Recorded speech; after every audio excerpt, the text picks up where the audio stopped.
Well, there goes the Daverhood.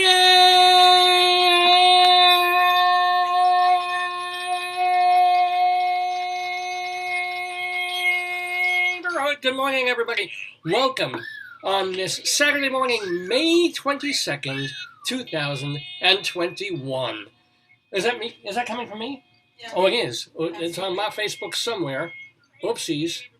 I thought I lowered that completely, but I guess I did not. I hear something. Yeah, I've got to lower my volume too. There we go. No, it's not that one. How do I lower this? What? Okay, let me just get that. There we go. Thank you very much. Anyway, welcome. Wait, I still have the...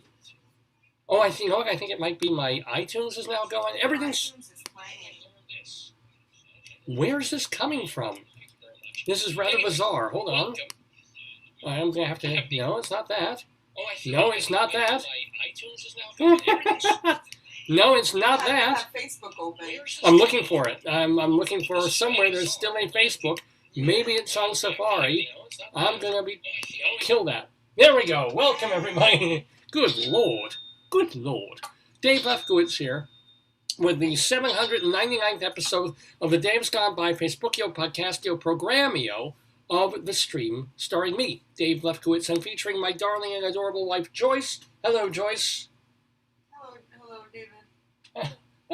That was rather non-committal. Everything okay? I'm trying to figure out how to juggle two Facebook accounts and send people a message.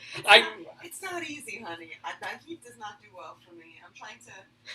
I'm saying live now. Well, I so commandeered. She had her own Facebook page, which we kind of did for ourselves and our own friends and family and stuff like that. But it sort of became this other feeder for the people watching this program. And then it just became more and more about that and sharing this program and news about it. And, are you watching the show? Come watch the show this morning. So it sort of exploded her own Facebook page. So finally this week she did a personal corporate Facebook page of her own, I just did it private. For a consulting job, Yeah, well, she's consulting for a particular organization. She's also going to have a book coming out in a couple of months. So this is going to be... The book gives the tweeter. What? You got to tweet the book. Actually. No, you got to tweet and Facebook and Instagram and TikTok the book. No, I attended a lecture from a Canadian scholar about... Wait a minute, they have scholars in Canada? Yeah, much better than U.S. Social media, and it was the good, the bad, and the indifferent. And he said, for academics, the social media is definitely Twitter and he doesn't like Facebook, like ResearchGate. But he said, on LinkedIn, if you lurk people, they can tell you looked at them. It's kind of kinky. Yeah. And then he said Instagram is not good. It's pictorial, so it's mostly pictures, right? So if you want to do anything like textual, it's not. Right, but the cover of your book, that's an image. Yeah, let's see how it looks. Yeah, I love the optimism there. Joyce has spent almost more time figuring out the cover for this. Not true, but just like because what they'll do is you need a cover for your book. It's not on you to design it. The book company will do that, but they want your input. They want your ideas for how the book should look. So she's going on all these image places that have public domain images that she's not going to use, but that they look at for ideas, because generally this place uses more abstract covers. But they can. I like this place so much better. I think their design will be really good. I have a lot of. I designed the textbook cover myself, right? For Routledge, and then with the Senior Center book, I had a little bit of give and take, but it came out okay. Well, the Senior Center book that has a nice image that was literally a public domain image on. Social media, but it's not social media, on one of these sites that collects photographs. Amazingly, there are photos still in the world that Getty Images doesn't own. It's extraordinary. I thought they had everything. I thought literally like birthday pictures I took of myself when I was 10, I now have to pay Getty Images for. But no, there's still some leeway out there for imagery. But this one, as I said, they'll design something, but it'll be based on your ideas, your color scheme, your thoughts on what the book or the cover of the book should look like. I'm just saying, like a big old picture of me. Wouldn't this be, because I'm long post AARP age. I'm 57, so I've been a member of them since I was like 49.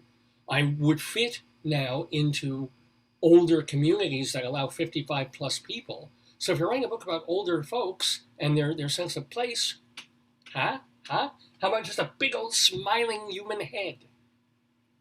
Joyce is not convinced. No, I'm trying to. So now the messenger will let me invite people, but one at a time, and then it goes back to the first person. I don't know. Every week, Facebook starts doing something. Facebook is crazy. I know. It's crazy. Ladies and gentlemen, let me tell you what's going to be on this episode of Dave's. And instead of picture, look at the picture it sends. It's like a black image. Oh, that's nice. That's great. That's just terrific. People look. I don't know. Maybe you can just share news of the show again or something like that, like share the story or the previous post. But here's what Joyce is trying to share, that you and everyone you know, because you're watching, you're listening, you know we're here. Tell folks, because this is going to be a very, very fun episode of Dave's Gone By. It is our 799th show.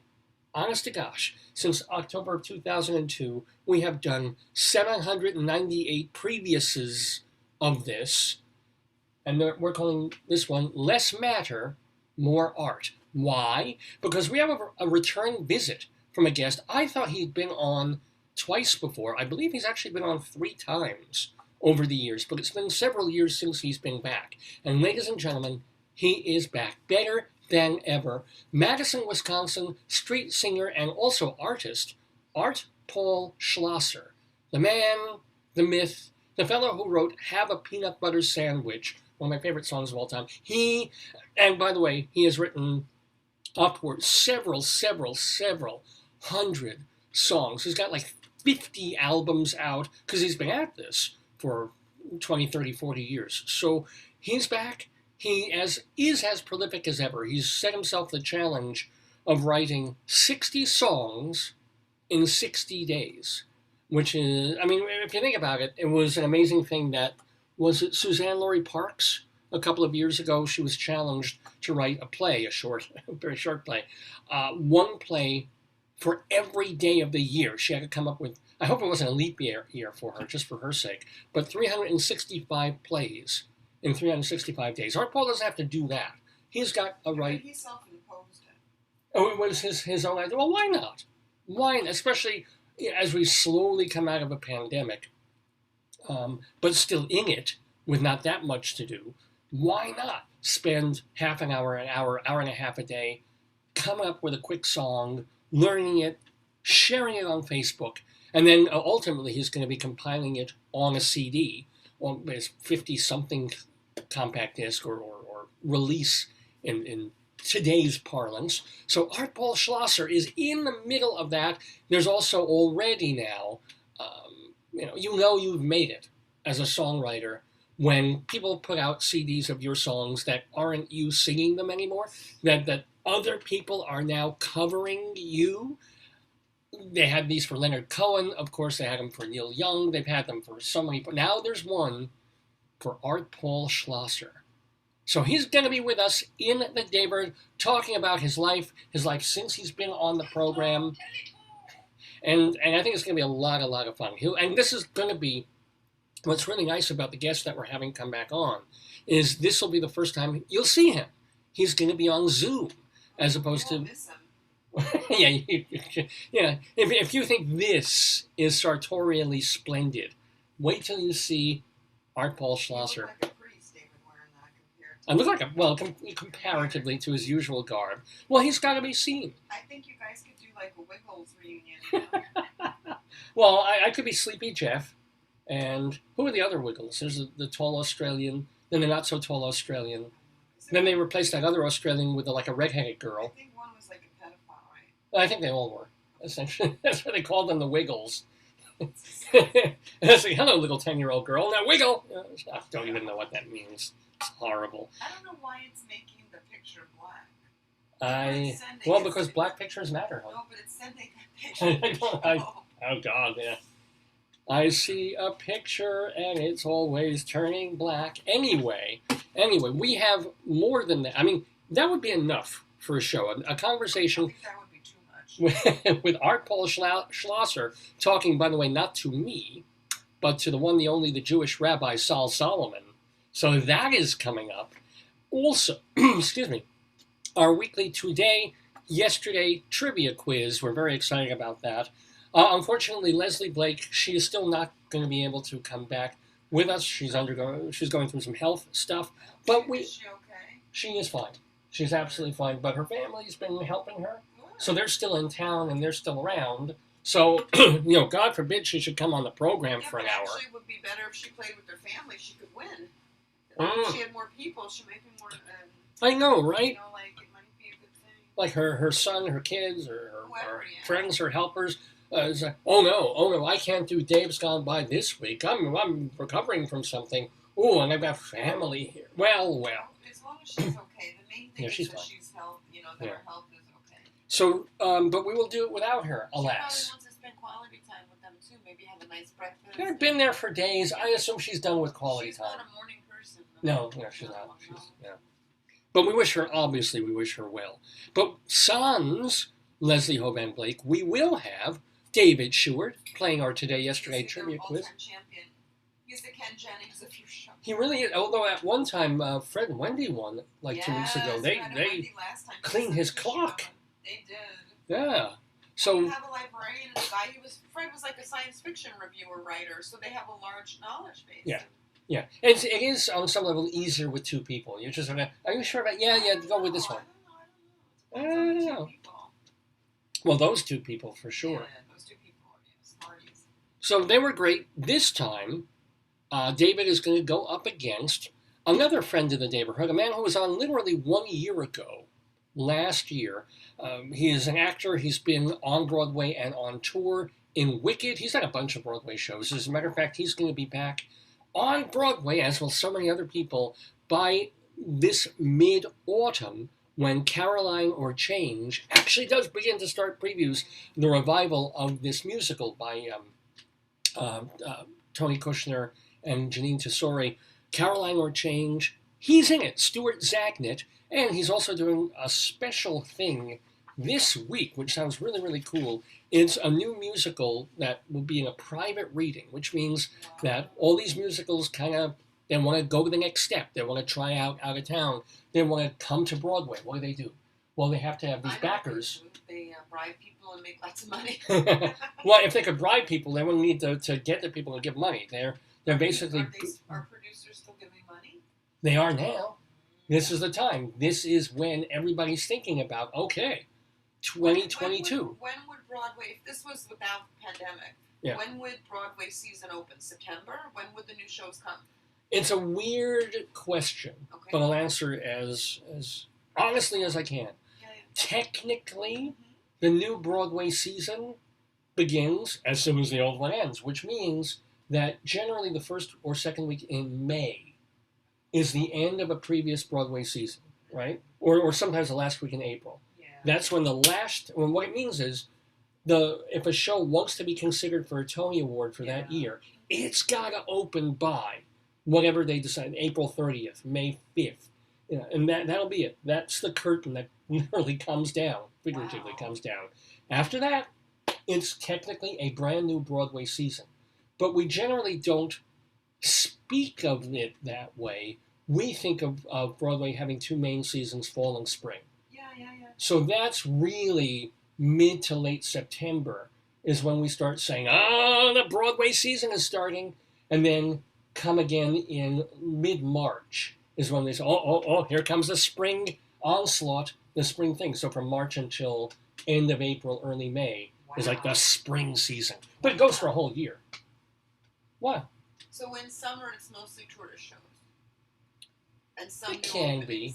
Yeah, summer you don't get a lot, usually. Summer you get, you're right, a musical that will appeal to tourists, or sometimes the institutional theaters will keep it going. The ones that have subscribers and stuff, the roundabouts, the second stages, they'll be like, well, we've got our season, we've got our set thing, and it's kind of nice to open in July because we don't have a lot of competition that's opening now. Let's get it up there. Let's do it. So, but this, the last year and a half, of course, everything has been flummoxed and combobulated. And things will be starting again September 14th. I think we all know that by now. All these shows that had been playing stopped in March 11th, I think, of 2020. And they're going to come back in the days following September 14, 15, 16, 17, and so forth into October. New shows will start previews again. Things will open in October and November, December, all the way into January and Feb of 2022. It's happening. It's starting. And so part of that is, as we said, our friend of the Daverhood, Stuart Zagnit, will be back with us this I'm thinking of Zagnit, like the guide. Remember Zagnit's guide? When they did there's Zagnit. Remember Zagnut? Which I'm sure he took crap for. It was a candy bar. I don't know if they still make it, but it was the Zagnut. Where do you get a Zagnut from? You go to the Zig Trees. And show them your... Yes. So when 2.5 weeks ago, when my dad died, we got lots of nice cards, and we got fruit from everybody. Way too much fruit, and not enough soda or chocolate. But fruit, thank you very much for the fruit. So our friend, who is actually going through some troubles of her own right now, she was kind enough to send us a gift basket. And unlike everybody else, she was really smart. She sent fruit that wasn't all cut up. Because everybody sent these edible, beautiful baskets with, melons that were carved in a certain way, and strawberry dipped chocolates, or chocolate dipped strawberries, excuse me. And, all these things, and they look so great, and they're beautiful in a basket, but if you didn't eat them within 2 days, they went completely sour. You just had to throw most of it out. And when we're not a huge family, when we remove all the people who are helping you mourn, or they're not touching a big basket of fruit because nobody wants to touch something during COVID. So it would sit there. A basket would sit there on the table outside, and people would look and maybe take a pick on one thing, and then there's all this fruit for like 3 people in the house, so most of it spoiled.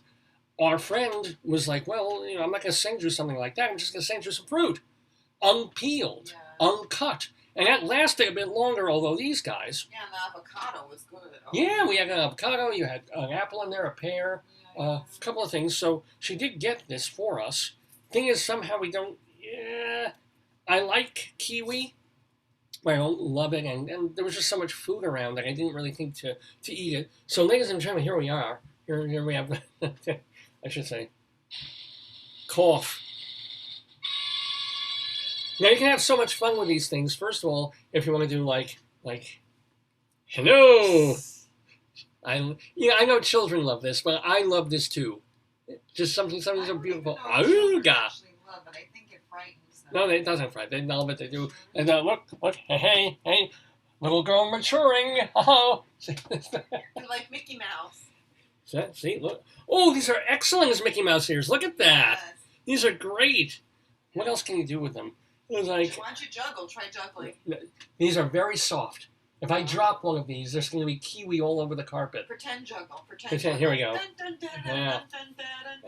You're not shuffling cards, honey. Juggle. There you go. I'm telling you, if this falls... Pretend you exercise bicep curls. There we go. I can't really see them. Hold on. How do I make you... Yes, indeed. So thank you for the kiwis. These are already so mushy that they're not really edible. But we were really... If you have ice cream, Kiwi and ice cream? Yeah. Have you ever had that? I know. It's watching my Thai shows, I see different ways of mixing foods. Well, okay. Guess who that is? Kiwi Herman. Okay, that's a joke right there. That's a little... No. Right. Tell people what you're doing later. Well, here's the deal. We've got Art Paul Schlosser on the... he's going to be joining us just in a couple of minutes, actually. APS, the Schlossmeister. Art Paul. No, maybe we should call him the Schlossmeister. Then we have Stuart Zagnit and David Sheward playing our yesterday trivia quiz. We'll have a bit of Inside Broadway. Joyce just mentioned and started talking a little about Broadway. So we have some Broadway news because I've been an actor and a theater critic and journalist for so many years. We may have a little bit of time for Greeley Crimes and Old Times. And yes, we do have our Colorado Limerick of the Damned. Inviting people, I can't take it Okay, just come and enjoy the show. Enjoy the program. What do you want to talk about? I've got a couple of things. First of all, it was very nice last weekend for the first time in 14, 15, maybe 16 months, seeing my in-laws, right? Finally actually getting to go, because I'm not a very comfortable, happy driver, but, and also Joyce has been, with good reason, terrified of really going out and doing stuff during the pandemic. My mother has profound health issues. Yes. And that if she gets anything, she can die. So I don't want her to die because I love my mother. Yes. Yes. Which is why we have avoided going to see your parents for, well over a year. But it was fine. It was time. We had the day. It was beautiful weather. We had the time. Let's go. We left early in the morning to go out to Queens to see your mom. And it was fine. We sat on the stoop for like less than an hour. We said hi. We talked it over. It's funny how you talk to her every single day by phone. Yeah. So when you see her, there isn't really that much to talk about. Hey, how are you doing? All right, I'm good. It's just good to see her. Yeah, you exhaust the conversation in about 8 minutes, and then there's another half hour. But it's still visually. We left at like 6 o'clock in the morning, and I was like, twinkle, twinkle. I was still sleeping. True. I was still sleeping. That's why I fell asleep and went off the divider. No, just kidding. So, but the best part of the day, the best thing. As great as it was to see her mom, and she looked real good. Oh, you're talking about the YouTube or trash can? No. What is it called? There is a street. It is a small street. What is it called? In this, I'm building up to it. I don't remember the name. Oh, you will as you were close though. Grover Avenue. No, not Grover. Not Oscar the Grouch. There is apparently, because there's wonderful names of streets, but Sycamore. Pine Street, Cypress, of course, Myrtle Avenue, Wyckoff. I mean, okay, these are perfect named after people, trees. We used to live in an area where some of the streets were named after colleges. It was Dartmouth. Oh yeah, that was for Collins. Yeah, everyone had a college name. Yeah. But there is a street only about 3 blocks from your mom. Who knew this? No, it's not. It's further. It felt like it in the car. Maybe it's about 5 blocks. Yeah. I'm telling you, it was close because I was, we're following the GPS, we're following the map, and honestly, easily within half a mile of your mom. Yes, I would say so. Is a street, or it's actually an avenue named Force Tube Avenue. Yes. Force Tube Avenue. Maybe there's a garage there and they named it that. Like, it had something to do or military. You weren't with me, but we were in Gunnison, Colorado, with friends of ours, and they built a street. So they built a street to this guy's house, and they said, since we built a street, you can name it. So maybe they got to name.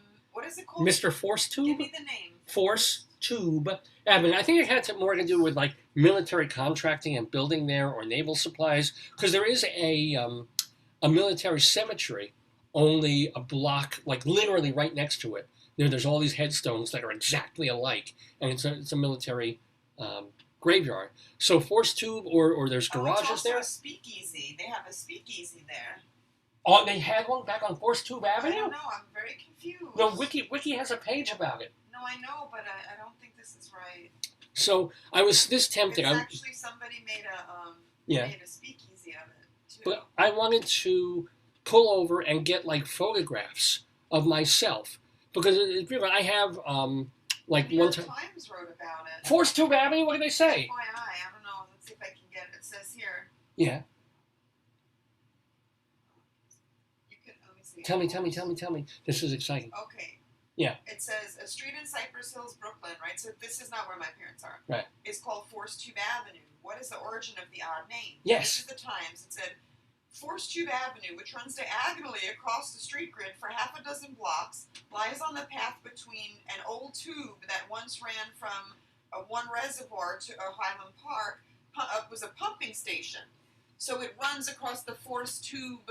That was Excellent. the force tube of the pumping station. Yes. So that's why they call it. Who wouldn't want to live on a block tube, that was formerly a tube that was connected to a pumping station?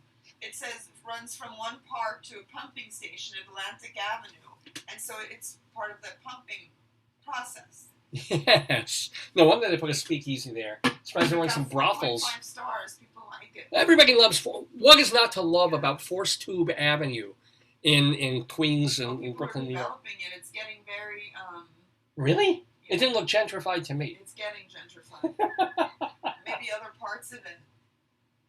Maybe. Cool. Well, we traveled the length of it because we're going to go onto it. No, it says it's very long. They said 6 blocks. Yeah, from Brooklyn to Queens, though. We didn't do the whole... Maybe one day we can do the pilgrimage. Yes.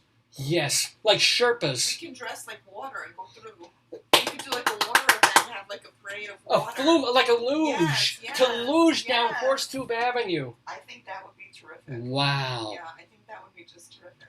This is how empty my life is, that this is one of the highlights of my year. That we drove down Force Tube Avenue last week to see my in-laws. But that was good. It was a good week. I have one thing to tell you, but I want to save it because I want to get the interview going, and then I want to. What time is the quiz? The quiz is going to be at 10:30, featuring Stu Zagnit and David Sheward coming to play the Yesterday theater quiz. First, I want to remind. No, sorry, not a theater quiz. It's just a trivia quiz. We have our Broadway segment. We also have our Greeley Crimes and Old Times, our Colorado Limerick, all of it on Dave's Gone By Live on this Saturday, May 22nd, 2021. I do want to remind you that the fine folks of you at Minuteman Press have been sponsoring the show. Sorry, I'm squelching a burp here. Have been sponsoring the show since our very first one back in October of 2002 when we were on terrestrial radio. They have been with us every week ever since. It is a franchise, of course, of Minuteman, but these are independently operated. This one by the wonderful Torong family, which has owned and operated the Hewlett franchise since the mid-1970s. So we have going to be with us in just a moment or two, Art Paul Schlosser. Oh my God, S for Schlosser. Look at what Hewlett Minuteman Press can do for you with just the letter S. So I gotta make this bigger. Scoring, screen printed apparel, shipping, sign-in boards, which is nice. They have all sorts of signs, small caps, as opposed to writing in cursive. What is that? Like snap set forms. I don't know what that is. Spinal columns? Spiral binding. Spinal columns? I hope we can do a 3D spinal column. That's right. They do spinal stenosis here at on Minuteman Press. They do software compatible forms. They do squeeze bottles, which everybody on Force Tube Avenue uses squeeze bottles. Stamp pads, stamps, all tons and tons of stamps, and of course, stationery. So aside from obviously copying and printing and binding and silk screening and making business cards and making holiday cards, Hewlett Minuteman Press can help your business grow. How do you get to them? 516-569-5577. Area code 516-569-5577. And if you tell them the host of this program, Dave of Dave's Gone By, sent you, you get 10% off any job, big or small. Give them a call. 516-569-5577. Hewlett Minuteman Press, they are the Copy Kings. Well, now I'm going to need to share my screen with you all. So let me just minimize anything that's untoward or unforward. And let me see if I can do this. Cause it is time, ladies and gentlemen. Usually we start our interviews a little later, but no. Here we are. It's 9:30 in the morning Eastern Time. Perfect timing for Rabbi Saul Solomon to celebrate his Sabbath by talking with a musician, an outsider musician who's been inside the Daverhood a couple of times already, but we're very, very happy to have him back. Ladies and gentlemen, first let me share. Oh boy. Going to share this. Let's see, let's hope this works. I'm going to make this big. the one, they're the two and only, the one and only Rabbi Sal Solomon, and the other and only Art Paul Schlosser.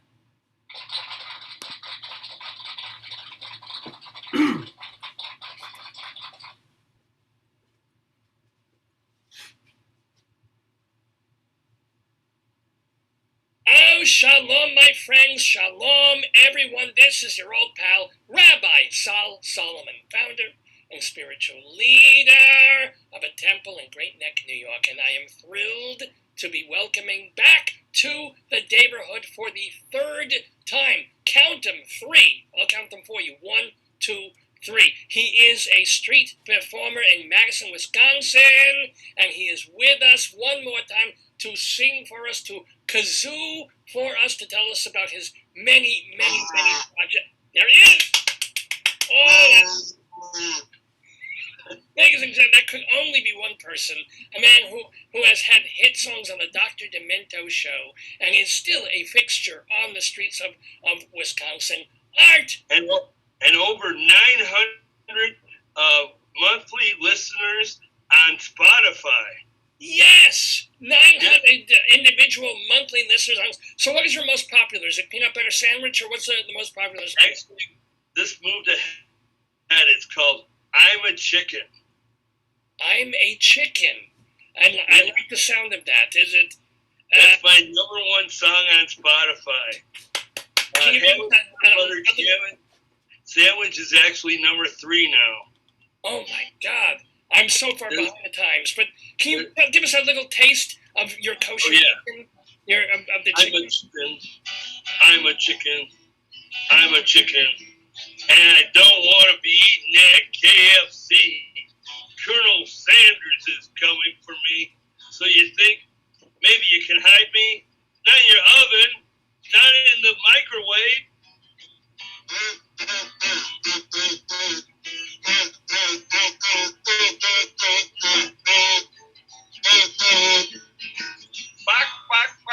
Bak. What you looking at? Those are my feathers, not my underwear.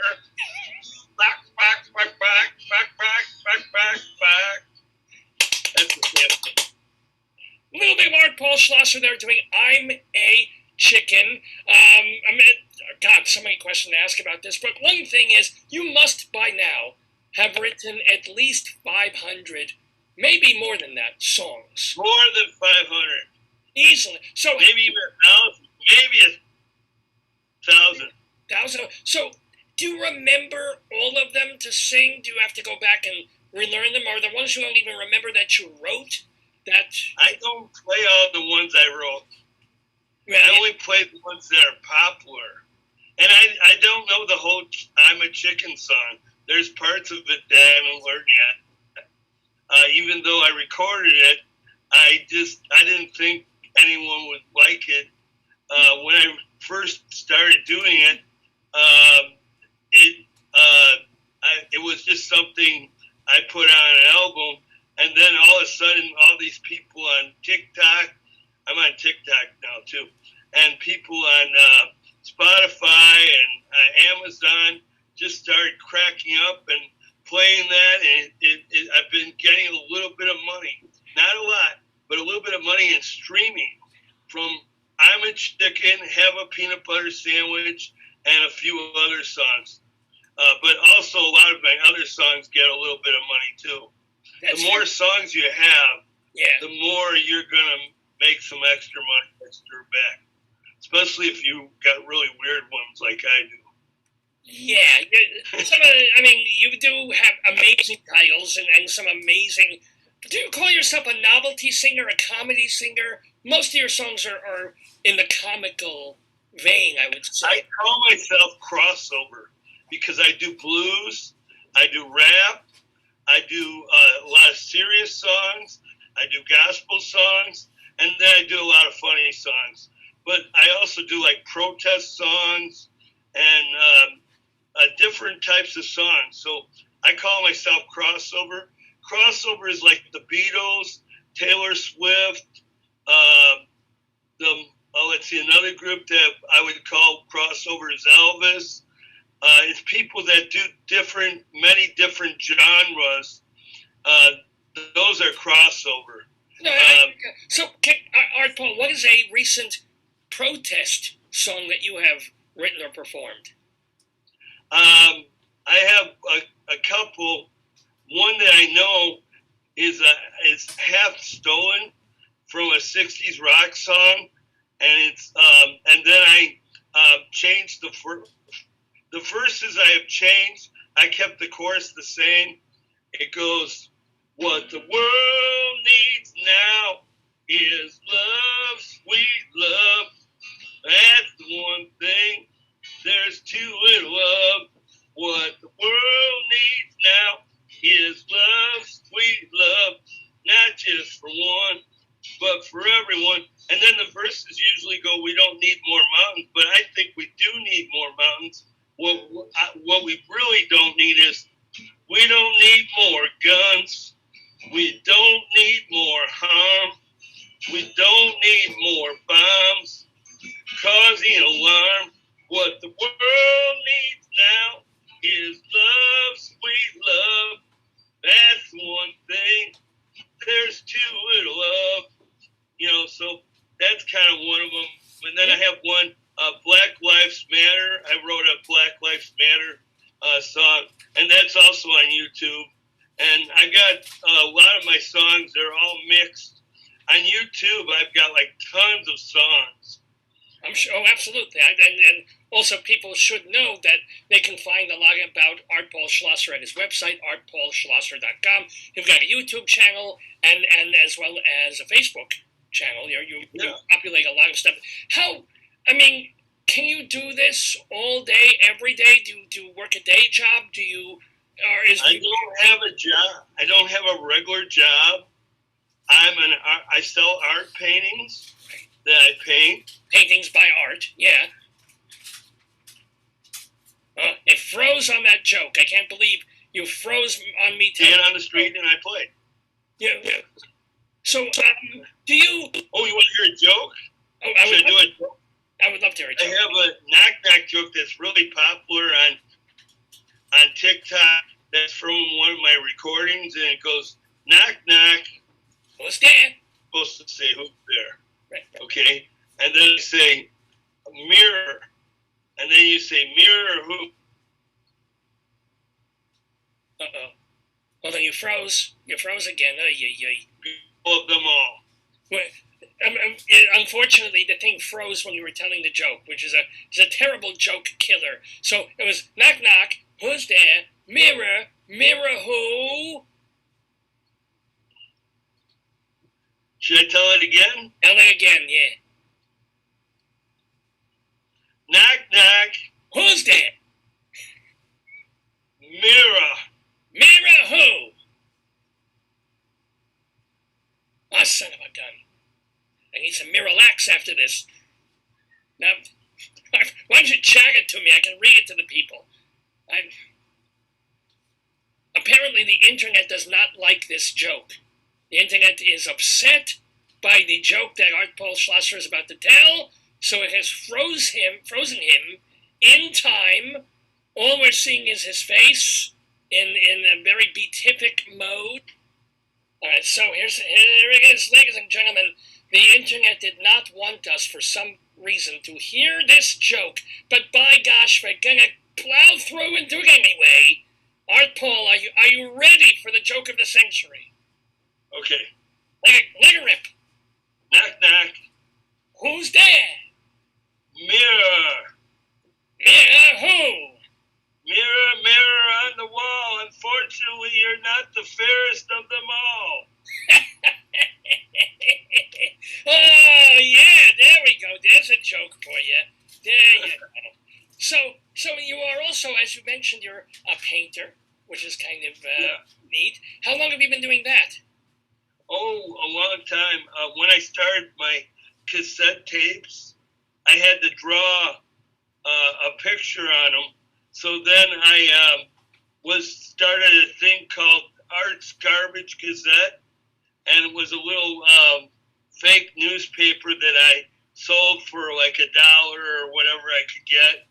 And then because I was drawing in it, the Daily cardinal here at the university, someone was doing cartoons, and I showed them that I did drawings, and then he published a couple of my cartoons, and then a friend of mine owned a bizarre art gallery, gave me an art showing, and then from that time on, I started doing paintings, and I did them in high school, but then I gave up. But I started doing them again at that time, and I started selling them, and I sold one that was like a bowling bag that I did some drawings on it, and I've been painting for a while. If you go to Instagram and you / Art Paul Schlosser, you can see my paintings. This is so amazing. So, would you say now is your time evenly divided between songwriting and singing and painting, or do you still spend more time with the music, or what? It's about even. It depends on how many canvases I get. I do the paintings in my apartment maybe at night or in the morning, and then I play on the street during the day in spring and fall, but maybe in the summer more at night because it gets hot. Well, yeah, I can imagine that. And in winter, if you're lucky to have a warm enough day, you might play during the day. Have you ever, we think of you as being, or I think of you as being out there on the street, busking, as it were. Have you done concerts, like 60 or 90-minute concerts? Have you traveled much outside of Wisconsin? I play open mics. Yeah, okay. Cool. And then I played a couple places outside of Madison. I played in Memphis for a couple days one time. That is a really nice city. And I played in Seattle a couple times, but mostly just on the street. You must love that. You must, it's not an easy thing to do. It's not an easy life. Well, it's fun. It's really easy to do. Anybody can do it, but they just don't want to do it because most people are proud. You should see my shirt. Okay. I got this. Oh, good for you. I didn't design this. John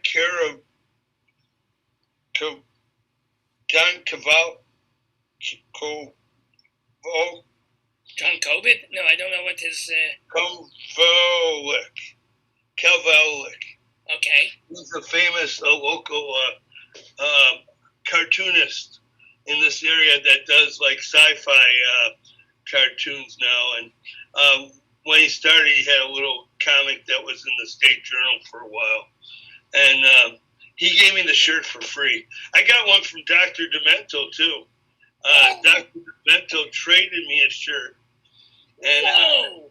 That's legend. He's 80 years old. Did you know that? He just turned like 80 years old. As old as actually. Dr. Demento. He's an old man. Wow. It happens to the best of us. It does. So, I would have thought he was only 60. Was that one of the highlights of your life, of getting a song on the Dr. Demento show, or what are some other highlights too? Well, that one was one of them, but another highlight is just locally, we have a radio station that had Sly in the morning, and he just started playing me, and then everybody started buying cassettes from me, and then a couple other highlights are just the fact of meeting people and stuff, and selling paintings. I have a really good life. I never have to worry. I always I'll play for a while, and I might not get anything, and then when I'm leaving, all of a sudden people will start giving me money. Like today, I played. It was a slow day, and I played for a while, and actually nothing was happening. So I moved, and I just got a 5, and then I kind of gave up. But as I was giving up, these 2 ladies that are moving out of town, a lot of the college people love my music. They said, "We'll be back in a little bit, and we have something for you." They came over and gave me some money. And then as I was going in here, someone bought a CD just right off of the cuff. I didn't even know who they were. They just kind of started talking to me, and then I sold them a CD.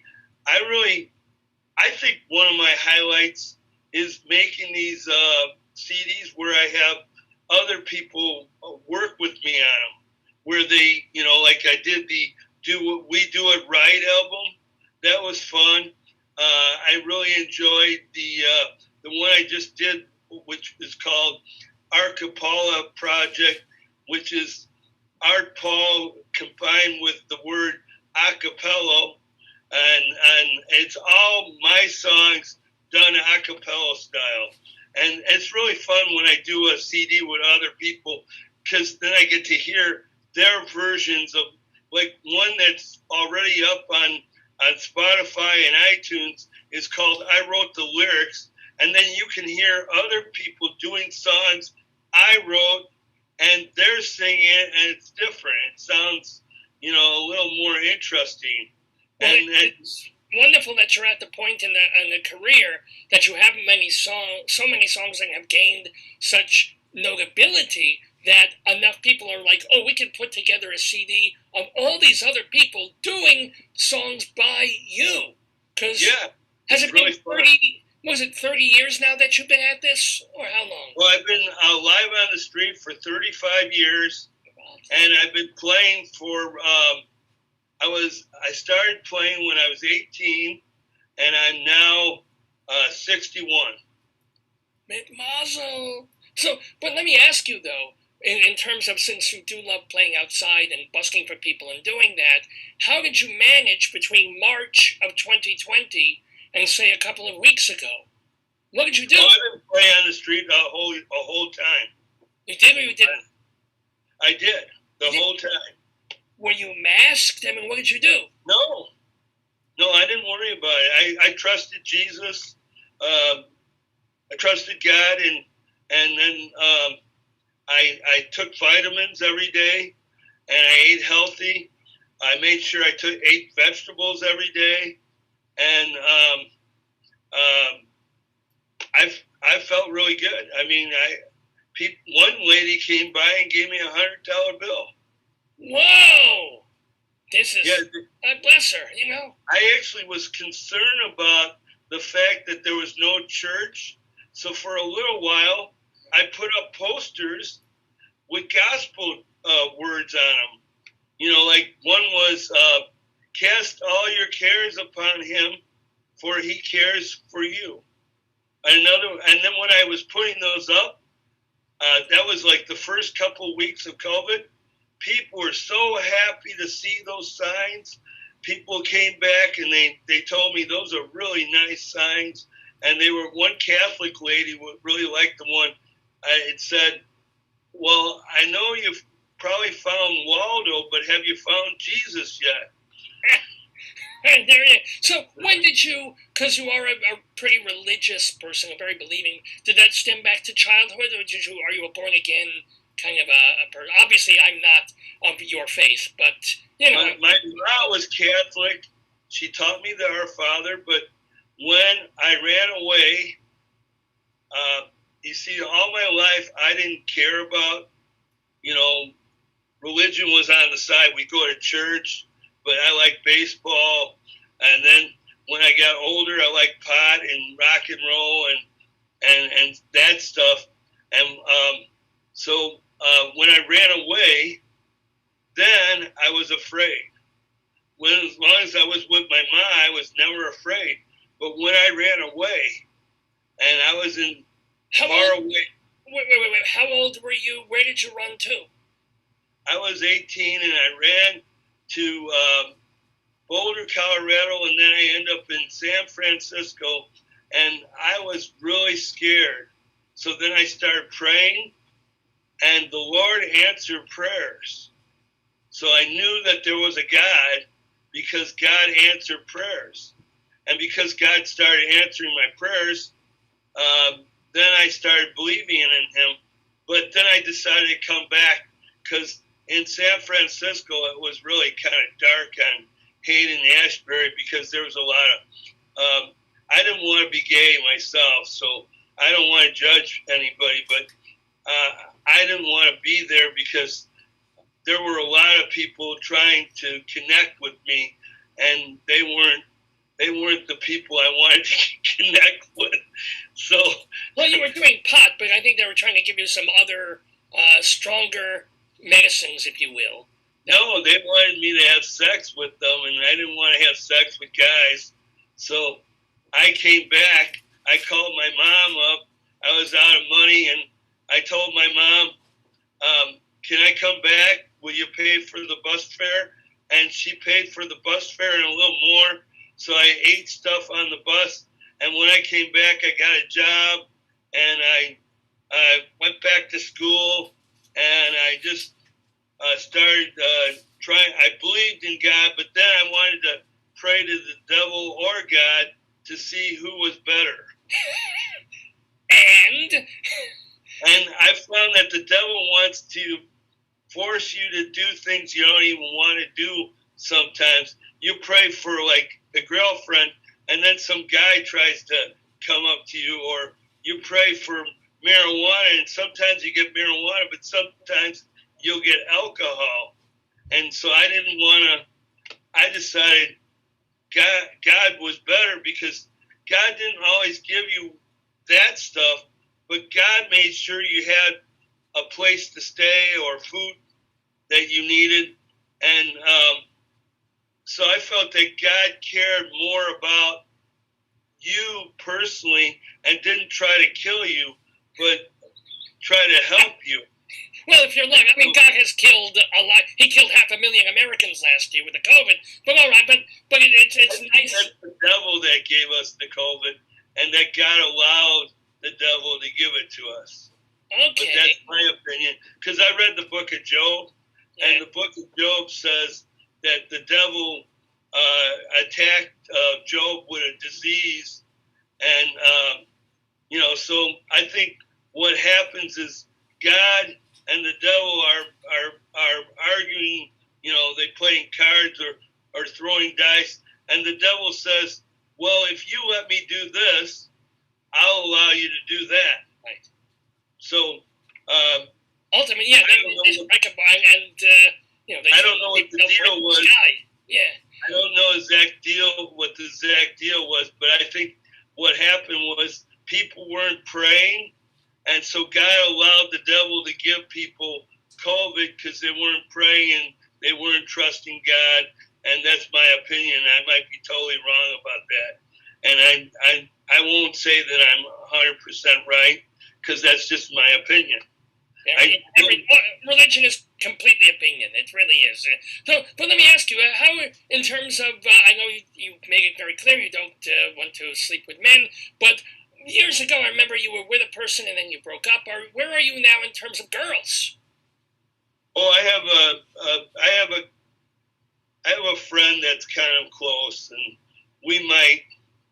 I think she's pretty, and we might do something, but I don't want to say her name. Oh.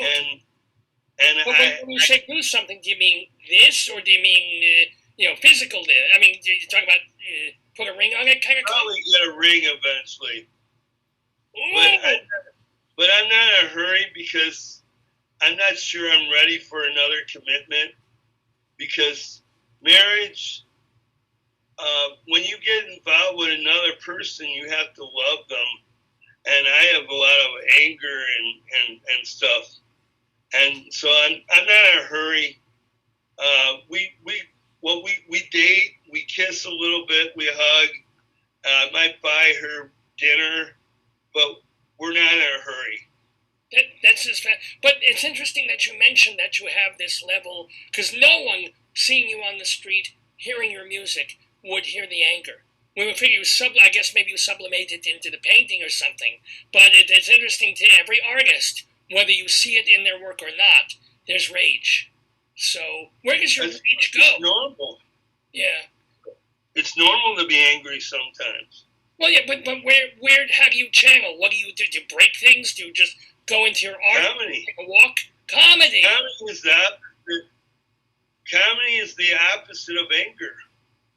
It's a positive way that angry people, that's why you've heard of clowns, all of a sudden you see the other side of the clown and they're crazy or something.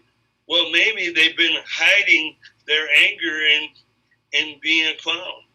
But what happens with what we've seen, at least in modern comedy, is that the comedians hide their rage, but the comedy is filled with anger and swearing and things like. But you tend to completely avoid. You don't like the dirty words. You don't like dirty songs. But I don't say nice in things movies. What? I don't always say nice things about people. I have a song called "Serenade You" that kind of makes fun of the audience. Hey, let's play it. Art Paul Schlosser. I got nothing to do but serenade you all day long. I got nothing to do but serenade you all day long. I can sing about your nose, or sing about your toes, or sing about your funny looking clothes. I got nothing to do but serenade you all day long.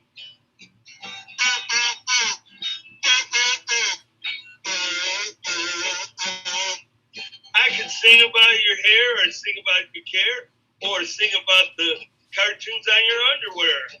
I got nothing to do but serenade you all day long.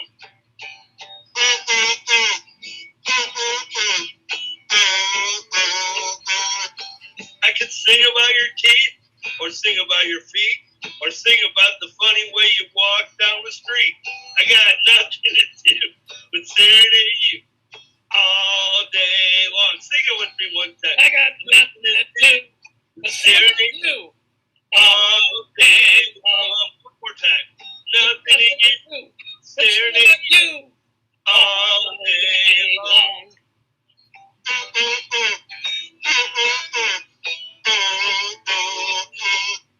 And that's on both Bandcamp and YouTube.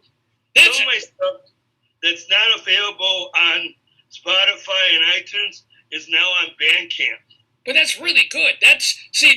You do a lot of songs, and sometimes I'll hear them and I'll be like, right, that's okay, or you're not inspired that day. And then you'll come up with something like that, and it's like, oh my God, that's a greatest hit. That is, that would work like gangbusters in concert, I mean on the street. But if you had a concert of 300 people in a hall, that would work, So, well, I like especially playing on my smaller guitar that's more like a ukulele guitar.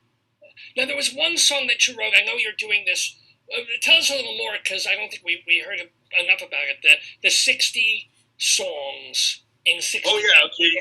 I'm currently working on a project, 60 songs in 60 days, for a CD called 60 Songs in Less Than 60 Minutes. And you can currently hear about 38 of them on YouTube, Facebook, and on TikTok. And I have to say that one of the songs I came across, I want to put you on the spot, but it's quite short. I don't know if you know it off the top. But there's one song that is really, really pretty. And it's like, you are the thing. It's all these, you're saying all these nice things about somebody else. Da-da-da-da, da-da-da-da, da-da-da-da. Does that ring a bell? You wrote it. I got another one called "You Make Me Smile." Is that good enough? That may be it. Well, or yeah, there's something like that. That one's not one of the 60 songs, but I'll play it. Please do. You make me smile. You make me laugh. You make me dance. And that's not half. I want to shout. I want to scream. Tell the whole world, the whole thing, that I don't want to live without you. I just want to sing about you. I don't want to say goodbye. What?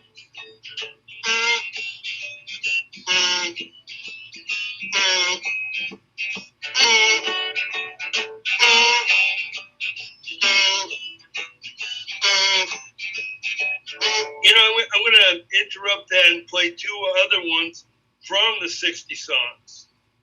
And this one is, "Are You My Uber?" Then why is your car all rusty? Are you my Uber? Why is your muffler dragging? Are you my Uber? Why are you really drunk? Are you my Uber? Why does the door fall off when I try to get in the car? Are you my Uber? Why are there dead bodies in the back? Are you my Uber? Why do you have a gun?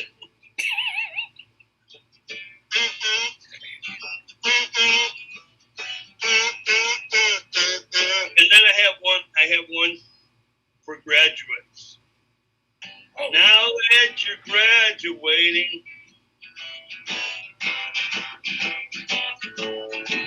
I'm sure your parents are proud, no doubt. They only have one question. Are you going to get a job? And are you going to move out? Are you going to get a job? And are you going to move out? They're really short songs. Well, yeah, if you're going to do 60 songs in less than 60 minutes, they gotta be pretty short there, but they're fun. They are fun. And so you're going to finish this probably in a month, and then you'll put the CD together. So yeah, within like 3-4 months, the CD will be out there and available? Yeah. Yeah, I'm going to make copies, and I'm going to give one to Dr. Demento. I think he'll play a bunch of them. And actually, I just sent Dr. Demento a wave file from my one of my Bandcamp songs where I do this. It's really weird. I sing like that. I should do a little bit of it. Yes. Are you patriotic? Yeah. I'm sorry, what? Are you patriotic? Yes, absolutely. I'm from America and Israel, but yes, okay. I'll do a little bit of it. What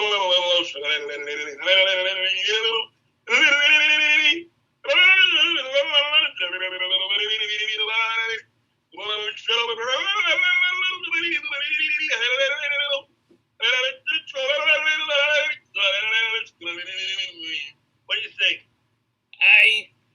It's sort of like a loudspeaker going wrong at the stadium sort of thing. It's a rather interesting new do you write all your songs on guitar? Do you ever have a keyboard that you Peanut Butter Sandwich was a great keyboard, yeah. Yeah. I have one called Reinventing Myself that's all electric keyboard, and that's how I wrote Have a Peanut Butter Sandwich.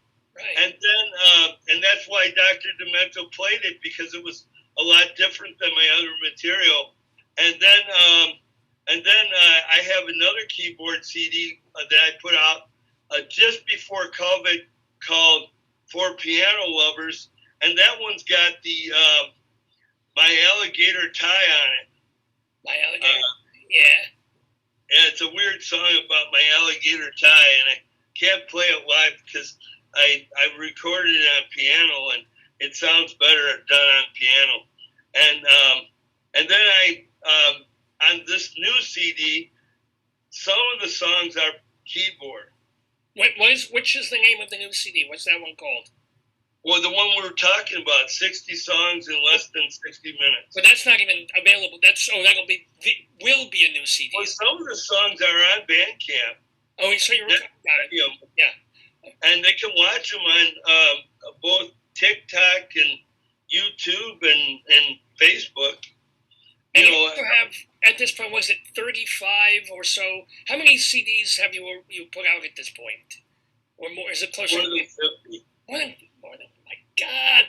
How many are available, like, at artpaulschlosser.com? Oh, you can see them all at artpaulschlosser.com. You can't buy them all, but you can see them all. Okay. And you can listen to they're all, a lot of them are available. There's a couple, I made a mistake a couple of times with CD Baby where I didn't change the title and didn't change the cover, so they didn't go on iTunes and Spotify. And I might change that later. But if you want to see all of the covers, or if you go to Wikipedia and you type my name in, you can see all my titles there. Right. People want to buy your music, they can go on Spotify, they can go on Bandcamp and CD Baby, and then they usually they'll never be able to buy it all. No one's gonna buy it all. Well, by the time you buy all of them, you'll have 3 more CDs out. This is how prolific you are. Well, have you ever met any of your idols musically? Have you ever sung with anybody? I know you collaborate, you have duets and things, but any people you're like, I met ... Well, I did go see Weird Al live. I haven't really met him personally, but I did go see him live 4 times. Actually, it might have been 6, because I went to him a couple of times where I paid, and then lately, before COVID, I would stand in front of concerts, and people would give me free tickets, and then I would get to go see a show for free. And I got to see Hamilton. I got to see Weird Al a couple times that way. I got to see the B-52s that way, and Elvis Costello, and people would just, what you do is you stand out the show and you play, and they give you money, and you have the little sign in your box that says, I will enjoy a concert if you have an extra free ticket. And then they give you a free ticket, and then you go inside and you get to watch the show. But I don't think I didn't get to see Paul McCartney. Those things that would have been nice. It would have been, because the thing about Weird Al Yankovic is he probably knows who you are. I can't guarantee it, but since he knows Demento and all that, I would guess of all the people that you mentioned, the most likely to actually have a mutual admiration society would be Weird Al. I'm just thinking. Well, on Twitter, Madonna's on Twitter, and I've been every now and then commenting, and on one of my comments, she liked it. There you go. You're with the social media, you're only 1 degree of separation from the president, or 2 from the president of Russia even. But so the world we live in, my gosh. Who do you listen to, by the way? Do you listen to recent music? Do you listen to the radio? What bands? What artists? Well, I listen to all Weird Al stuff, but there's this other guy.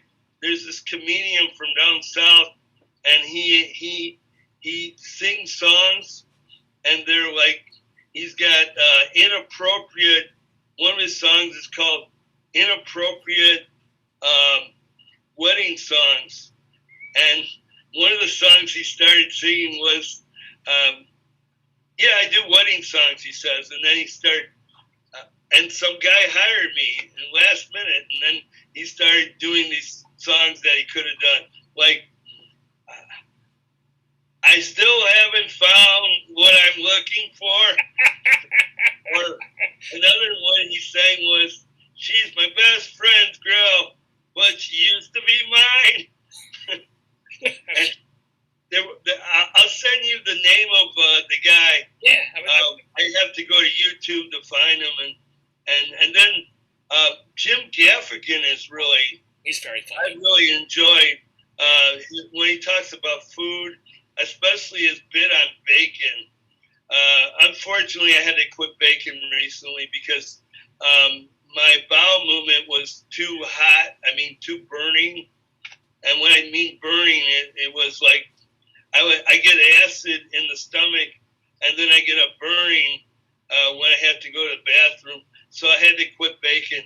And so I'm getting closer to kosher eating because it's better for me. Well, pastrami is that much better than bacon. Stuffed kugel, I wouldn't say Jewish food is the healthiest. It's just, except chicken soup, which cures everything. Chicken soup. I would say bacon is not the best. No, bacon. But he does a funny bit about bacon where he starts talking about you're getting up in the morning and you're having food in bed, and it's because of bacon that it's so good. And then he starts talking about bacon, and then he has this. The thing about Jim Gaffigan is he does a critic's voice while he's telling his jokes. Is he gonna do a whole bit on bacon? And then he does like all this stuff about how bacon makes other things taste better, and or you're in the line and you're getting food and you get a whole bunch of fruit, and then you realize towards the end of the line that there's bacon. And if you had known there was bacon, you wouldn't have got all this fruit. Well, I shouldn't say this. I'm Jewish. I'm kosher, but yeah, bacon is really. So bacon is the thing you treat yourself with once a month. So no, I don't eat it at all anymore. I had to give it up. Oh, poor tuchus. I'm so sorry about that. Are your bowels? Oh, I feel better. Oh, good. I feel really better. I'm replacing it with asparagus and broccoli, and apparently every now and I do still eat meat, but I eat like maybe ham or something else. Well, Ham's not kosher, but now that you're eating all this asparagus, is your pishy turning green? Do you have like the green urine thing? Because they say. No, I haven't had that yet. No. Okay, just. I don't eat that, but I just do it once in a while because it takes. I get these really bad headaches, but when I have asparagus, the headache goes away right away. I still might take aspirin, but for me, it's telling me to eat vegetables because I don't eat vegetables enough. So I've added broccoli and asparagus so I won't get the headaches. And I still eat I'll have I might eventually quit some cheese because cheese causes my bowel movement to be hard all the time, and that's I might cut down on that. But yeah, a whole album about cheesehead because you're from Milwaukee. How are you gonna stop with the cheese? Well, I'm actually from Chicago, and then we moved to Madison, but I do play in Milwaukee. And in fact, actually, I should tell you about this Bob Fest. I didn't know they had a Bob Fest in Milwaukee, and I thought it was the same Bob Dylan Fest that they had in this other smaller town in Wisconsin. And so I wanted to play it. So without knowing what it was about, I said, "Hey, can I play it?" And they were open-minded. They never even heard of me, but because I wanted to play it, and they already had 2 or 3 bands, but they decided to let me come. So me and my friend Jim Finnegan, we drove to Milwaukee, and we played the Bob Fest, and I played the Bob song for the Bob Fest. And the Bob Fest in Milwaukee is really weird. There's this guy named Bob, and he gives out prizes, and they're all with the name Bob in them. Okay. They're like a fishing line bobber, or like what? Like he gives you a Bob, like Bob Bartler, famous Bob people famous singers with the name Bob, or famous book writers with the name Bob. Okay, and since his name's Bob, he gives out prizes that with the name Bob in it. And then at the end of the show, his band plays, and they do really loud punk music. But it was really fun especially because I had done another festival in Milwaukee the summer before the Bob Fest, and there was this really young, pretty lady that I met, and there's nothing between us, but I just thought it was really, I was kind of interested in her, and she was interested in my music and had actually watched me perform. And so this being several months later, that being in the summer and this being the spring of the next year, she was there at the concert, and I got to dance with her. Hey, very nice. This is why people become musicians. This is why we write songs. This is why we paint. We don't do it for ourselves. We don't do it with all due respect for the. We want to be pretty young girls, for God's sakes. Or pretty old girls, too. Yeah. I don't think we'll ever actually become more than just we got to dance a little bit. But that's fine. That's a memory that lasts you, forever. But yeah, because especially with COVID, it's been a while since I was in Milwaukee because of COVID. But the people from the Bob Fest said they want to have me back sometime if they ever have Bob Fest again, and they're thinking of doing it by virtual. So I might send them a video or so of my music, and they'll play it during the virtual. Now, can I ask you, as someone who plays music and has now, as you said, for 35 years on the streets, can you feel like when you're playing, is there a difference in the political climate? Like 8 years, Obama was president, and it was kind of a liberal swing. And then you went to Trump for 4 years, and then now we're back to sort of a liberal. Do the people talk to you politically? Do you feel a difference? Do they tip you more? Do they tip you less? Is there a different sense as political? I think they just give me money just because they like my songs. My songs make them happy. But during Black Lives Matter, it was that day, that the first protest. Later in the day, there was rioting, and the police decided to riot back, and because they weren't really affecting the people that were rioting, they affected a lot of us bystanders, and I got tear gassed. Wow. What is that like? I mean, I imagine it's pretty horrible, but how long did it makes your eyes, it burns. But then right away someone put water in my eyes, and I had no more problem. When I got someone offered to give me a ride away. Most people, they have bad luck, and it's a big deal, and no one knows about it, and everybody ignores their problem.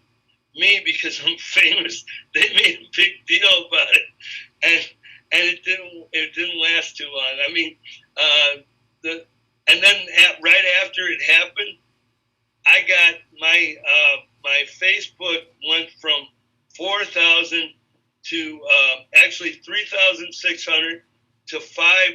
I'm almost at 5,000 right now, and I had to start. I have another Facebook, and that's up to 1,000 as well, because for about a month, every day I just had to continue to send messages to people that wanted to friend me to make sure they wanted to really friend me, or I don't just accept people. I have to make sure they're a fan, or because you ever get those friend requests and they don't even know who you are. Yeah, they just want to. Yeah. They're usually Chinese, Facebook. With very little clothing on, which I appreciate, but still, I can tell. No, this is not. They don't want to learn Torah, which is a shame. But we are chatting, or have been chatting, with the very funny Art Paul Schlosser. We want to just remind you one more time that you can find out about all the things he does at his website, artpaulschlosser.com, and it's SCHLOSSER, artpaulschlosser.com. Or check me out on Spotify, Pandora. I'm on Facebook. I'm on Twitter. YouTube. I'm on TikTok. Right. I'm on Pandora. I'm on iTunes. I'm not on your mother. Oh, a PG-rated joke there from Art Paul. I'm scandalized. Look at me, I'm blushing. Oh, my God. Oh, I'm sorry. It's just aren't you glad I'm not on your mother? Not even. So, Art Paul, of course, the way we have to come out of this interview is for you to share one more song, please, with us of your choosing. Anything you want to share. Okay, let's see. Okay, this one's, it's called Life is a Painting. And it's a really nice song I wrote recently about how life is a painting.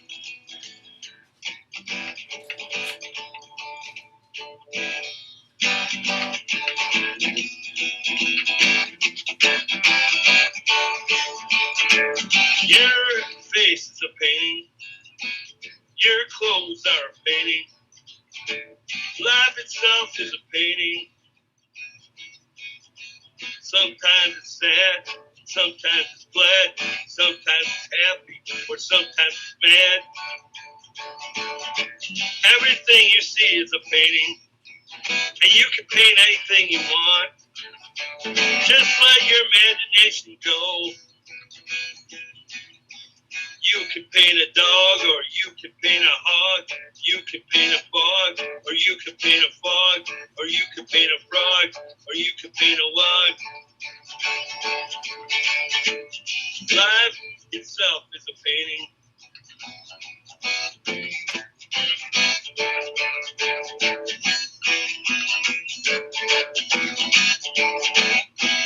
Or here's one about flowers.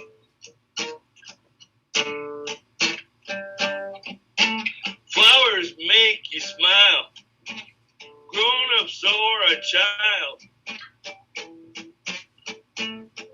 I can look at them for hours, better than looking at boring towers. Flowers make you smile, grown-ups or a child, and they smell so sweet, better than your smelly feet. Flowers are really pretty, even in the city. Flowers are really pretty, even in the city. I know those two aren't funny, but they're really nice. That was cute. No, that was very, very cute. That was, and you are really nice, and the painting song is actually a little bit profound. You yourself, Art Paul Schlosser, are something of a masterpiece, and just the whole being of who you are. And I don't want you to change. Keep the joy, keep the anger too, because you need that. Keep the good bowel movements. I'm very proud of you for that. That's not easy to change your dietary habits. I'm gonna give you a little. This is my Torah advice. Stay the best you that you can possibly be, because it's just wonderful. Art Paul Schlosser, I wish you many, many more years of music and joy, and thank you for being with us in the Daverhood.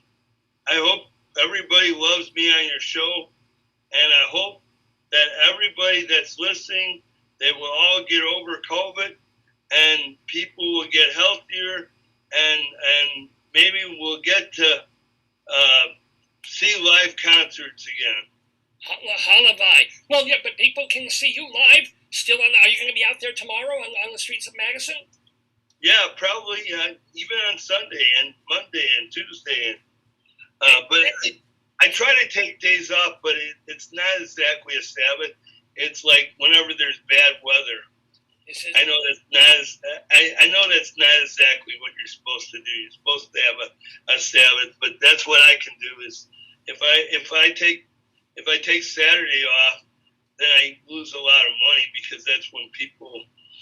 So when we have bad weather, if it rains on a Saturday, if it's really terrible weather, I'll take it Saturday off. But most of the time, Saturdays are really nice. Mondays. Sometimes I like to call Mondays a rabbi or a minister's day off, because no one goes. It's possible that by your logic, God, instead of saying every Sunday you should do this, God is saying, you know what, Art Paul needs a little bit of a break. I'm going to give him a day off. Let me make some bad weather. And he puts it on the day exactly when he thinks that you need a break. Maybe it's like that. And sometimes if I work all the time, my voice starts to go. Well, yeah, if you're singing on the street, I can completely, I wonder, I wonder about that. Well, then I really feel like I should have a day off. Well, so are we over? Are we done now? Yeah, well, I'm going to wish you, and thank you so much for being with us. Art Paul Schlosser! Shalom. High five. Can we do a high five? We certainly can. Here we go. Wait, I'm not seeing a hand. I'm seeing my hand. Lift your hand up. There you go. Oh, boy. There is a high five. I'm Jewish. A high five. With Art Paul Schlosser, shalom to you, and thank you so much. You too. Shalom to you too. Bye.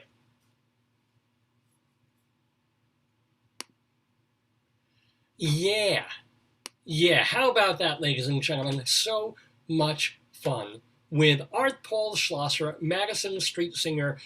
Do go to artpaulschlosser.com to find out, or at least to look at, a whole bunch of his albums, even if you can't buy some of them. Some of them are on CD Baby. You can also buy his stuff on Spotify and Bandcamp. I didn't even realize they're still using Bandcamp. And look for him on Twitter and Facebook and Instagram, because he's out there. I mean, he's physically out there on the street. And, of course, he's putting his music and himself out there in all different social media and all different kinds of ways. And so we're very, very happy and proud that he put us out there into the Daverhood, put himself with us this Saturday morning, May 22nd, 2021, to be part of the live show, Dave's Gone By. We're calling this one, of course, Less Matter, More Art. Get it? Art Paul, more Art Paul. And plus we'll be talking about theater, since that's a Shakespearean steel right there. We have our Inside Broadway segment coming up.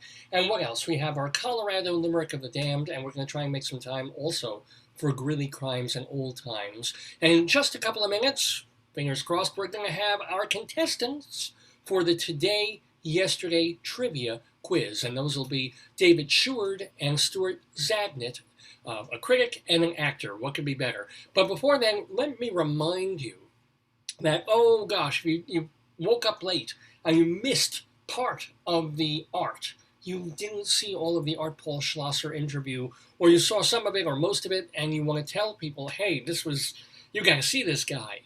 But they've missed it, right? No, they haven't. Because, of course, if you wait for just a couple of minutes after the show's over, Facebook automatically saves the show on the Dave's Gone By Facebook page. But even better, of course, we have our own website, davesgoneby.com. DAVESGONEBY, davesgoneby.com. So within 24 to 48 hours, we'll have this show saved and popped up in the archives on that site. We'll have Art Paul's interview separately as well on the site. It's just all there. And the point is, not just this week's show, the one we're doing right now, but the one we did last week, or a couple of weeks ago with Christian Knoll from Broadway, and the one we did a few months ago. And we're talking about Dr. Demento. Dr. D has been on this show 2 times over the years. We're very proud of that. Those archives are readily available for free at davesgoneby.com. Also want to remind you that we put our archives at archive.org. Archive.org. This is a very cool site that is a not-for-profit, and it's all about just gathering art and entertainment from the past, 4 centuries, because they put up like Chaucerian books, whatever they can get that's public domain or that they have the permission for, it just goes on there. So old radio shows and old TV shows, and not so old radio shows and TV shows, Dave's Gone By, we're very proud that our interviews and our shows are also at archive.org.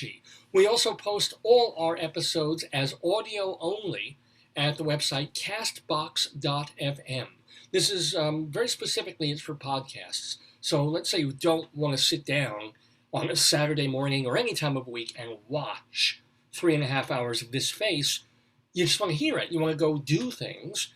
Well, go ahead. You just go to castbox.fm, you download, or however the podcasty thing works. Maybe it's an RSS feed. I don't even know what the hell that is. But you put that in your ears, and you can go and do with this sound, but you don't need the visual. So it's all there at castbox.fm. Plus, we post all our stuff on YouTube. I just, Art Paul Schlosser has anger. I got anger when I look at YouTube and I see, like, so many of my old shows, and this is on Facebook too, where they say, oh, it's blocked. Oh, you played a song in there that you don't have the copyright for, and your account doesn't allow for it because it was a monetary account. I get no money from YouTube, believe me, or from Facebook. But, because of that, we can't allow you. And not only do they just mute the song or block that part of the 3-hour show from playing because you've got the song on there, but the video is blocked too. They literally block the whole show. And I'm like, 90% of this content is absolutely mine, absolutely my own copyright. I can do as I please. And what the hell?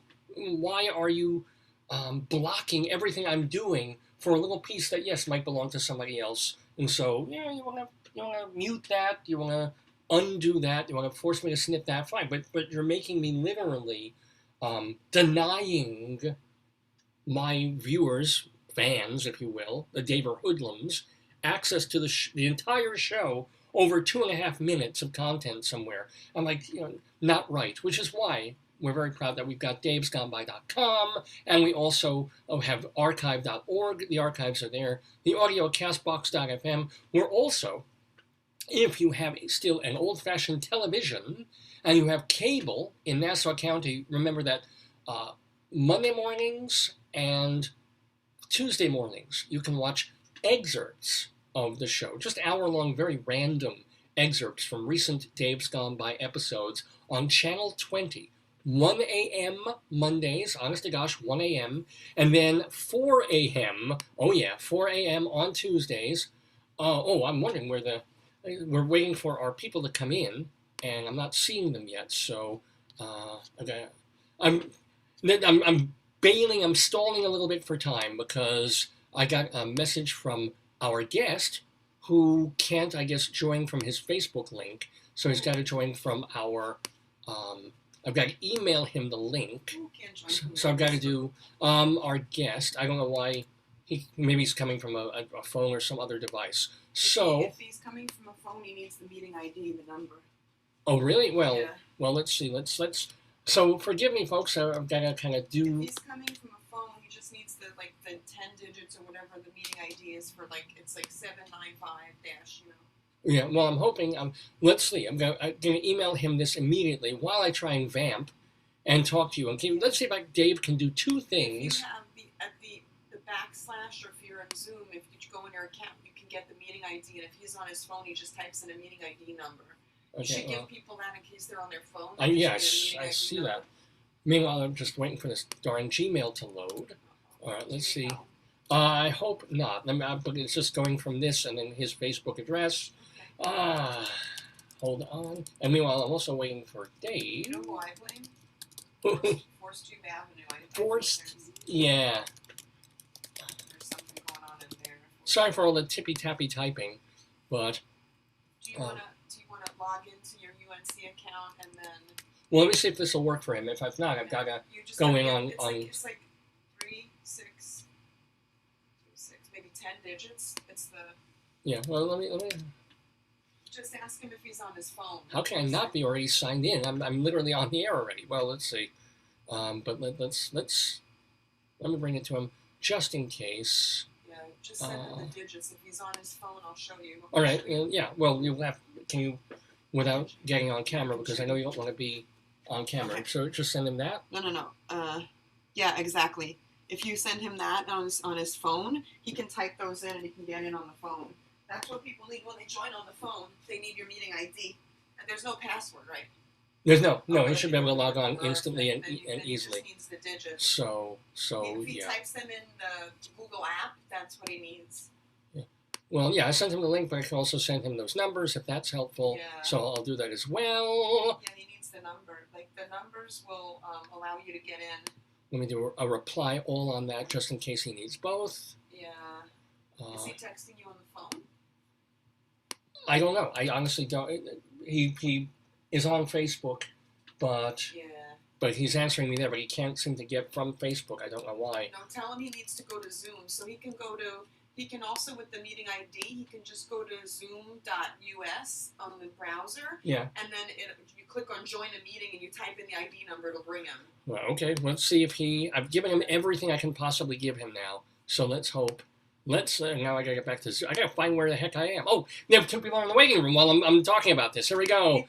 what you can do is just tell people, if you can't get on the Zoom link and you don't have Zoom installed, go to zoom.us and then say click on join a meeting, and then you just type in the ID number, it takes you in to that particular meeting. It's easier for some people to do that. When we have guests, we have all 3 guests, but I've got to put them on gallery view so I see all of you. Ladies and gentlemen, here to play the Today, Yesterday trivia game are 2 fine friends of the Daverhood. First of all, a man who was on here just about 1 year ago.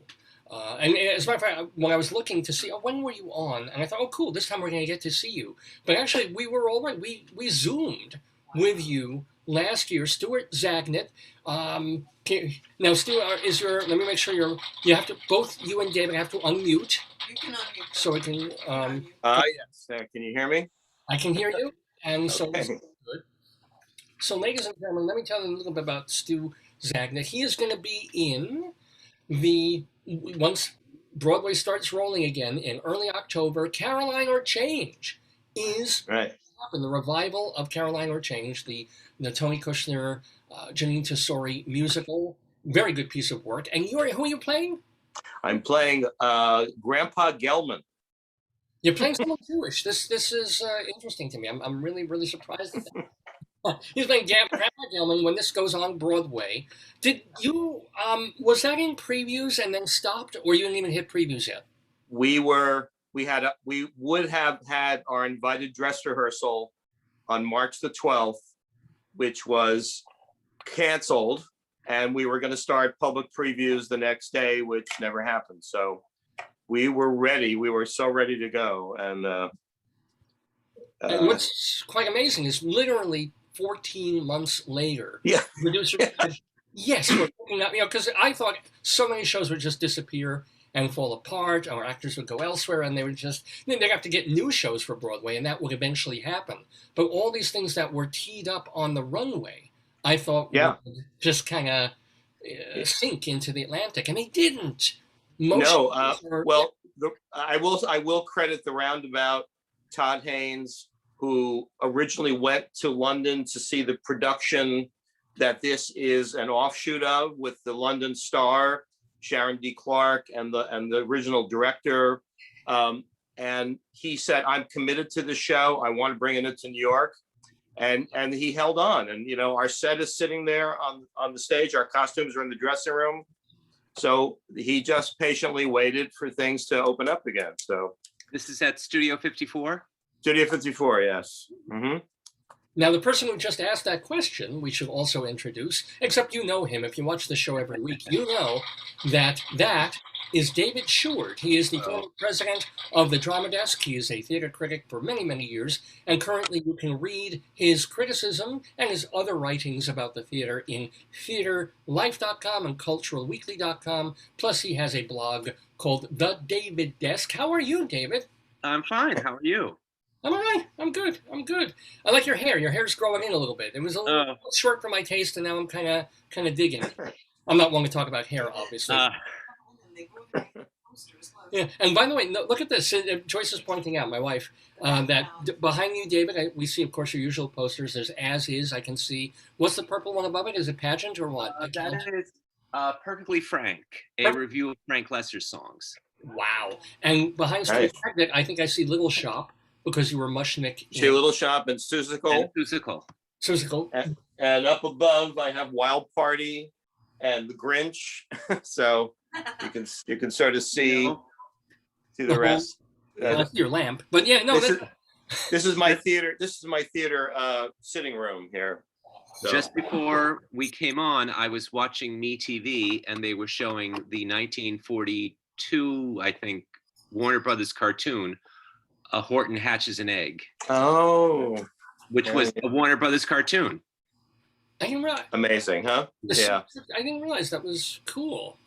So did Warner Brothers end up doing all the other Horton and Sneetch? I think they did maybe one. And Dr. Seuss used to do write cartoons for the Army for training. Oh yeah, they were incredibly racist. They're hilarious now. It's like suddenly we can't read Dr. Seuss because he made fun of Japanese people in 1943. It's like, yes, we did. No, we can read Dr. Seuss. It's just one or a few of the books they just aren't publishing anymore. No one is stopping you from reading Dr. Seuss. Probably where he got the idea for the butter battle, and being in the army. So the bitter butter battle, yes. So let me ask you: do you have? This is just totally off the cuff, but I have a couple of students that I teach acting to. Go figure. Do you have a particular favorite? Since we talk about bitter Betty butter battle thing, when you warm up, do you have a warm up tongue twister or thing that you do? Yeah, I think I got it from another actor. I apologize for not having the credit, but it might have been Nick Wyman. My money, my billing. My money, my billing. My money, my. That's such an a Jewish actor phrase too. There's nothing more Jewish or actory than that. My money, my billing. My daughter, my ducats. My money, my billing. My daughter, my ducats. But anywho, so and Stuart, by the way, before we even start the game, I also want to let people know, even though they can't go, that you're involved in a private industry reading of a musical that hopes to hit Broadway someday. It's all about a black actress of, I guess, the 40s, 50s. Well, why don't you tell us about it? Well, I'm new to it too, but it's a musical being produced by one of our very talented people from Carolina Change, and it's based on the life of Dorothy Dandridge, who I think in league with Billie Holiday.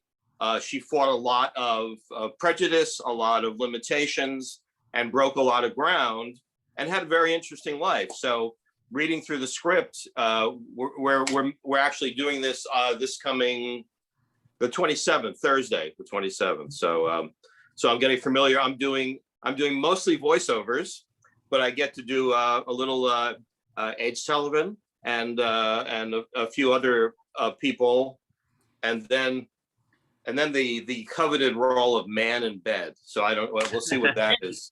For reading, But yeah, did you try out for Dorothy and it just didn't work out, or no? I didn't.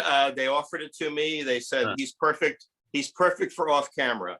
Voiceovers. He's the face for radio. I'm breaking in a new category for Broadway actor who just does voiceovers.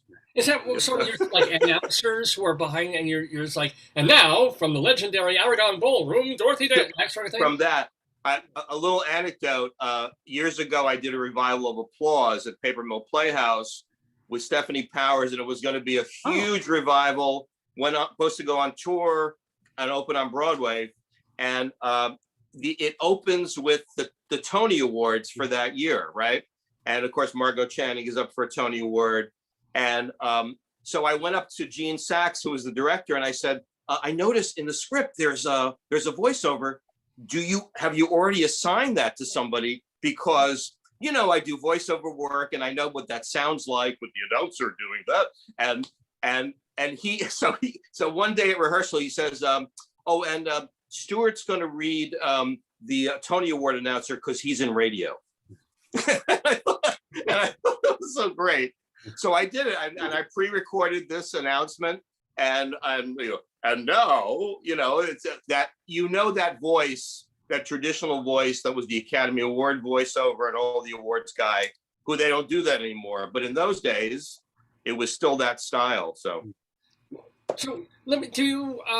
Because you mentioned you probably do some Ed Sullivan, and do a lot of different voices as opposed to just different characters. Do impressions or things like that? Yeah, I mean, I don't make a living doing that, but I have a good ear, so certain cadence hits me. I love to practice them, and Ed, having grown up watching him at 8 o'clock every Sunday since I was 5 years old. Right now. For all you Jews out there, from Canada, the comedy of Wayne Schuster, followed by from Canada, the comedy of Rich Little, followed by from Canada, Robert Goulet. It just goes on. And he had to tell everybody who was from Canada. I thought that was lovely. This may be the first time anybody has mentioned Wayne and Schuster. Wayne. 12 years, anywhere. Well, three of us know the reference. Absolutely. Now, the last question, because I know we want to get to the game. By the way, I will say we're going to give a shout out to David and my mutual friend, theater critic Leslie Hoban Blake, who will not be joining us. She's had a health thing that she is recovering from, and she's doing great, and she's with her family, and she wants to be with her family rather than us, which I take personally. Go figure. Terrible. It was probably something I said. I'm sorry. It was you. She, we were all set, and then she heard you were going to be on the show, Stuart. And no, but Stuart, how have you been doing? I mean, you have that voice, so I guess you could do voiceover stuff. Did you do a lot of Zoom? What did you do the past 13 friggin' months in New York? I've already done. I did a Crazy for You reunion on Zoom. I did a Seussical reunion on Zoom. I did a play reading. I did a Doll's House Part 2. Right after the lockdown, it was like a week later, somebody called me and said, would you do Torvald in this? And I said, yes. And it was really fun to do. My other career is that I was a voice on Pokemon for many, many years. I was the voice of Professor Oak. So I have a fan base, and now I'm part of this group called Cameo, and people can actually hire me to do birthday greetings and messages and whatnot. So I've been doing a lot of Zoom announcements that way, which keeps me busy. I can knock off a few in a matter of minutes. And you get paid. You get, it's a living during a time when you couldn't have been getting that Broadway check. Yeah. I did so well I could afford my own ring light, so I don't have to borrow it from my wife or my son. And it's so things are doing well.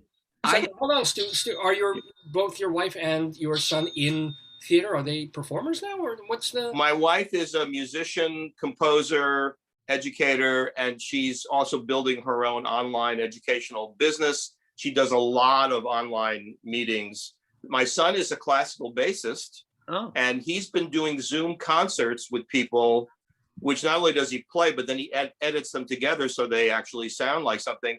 So he does stuff in his room when he's here. She has her own office, and I have the upstairs. So we have our little areas that we stake out.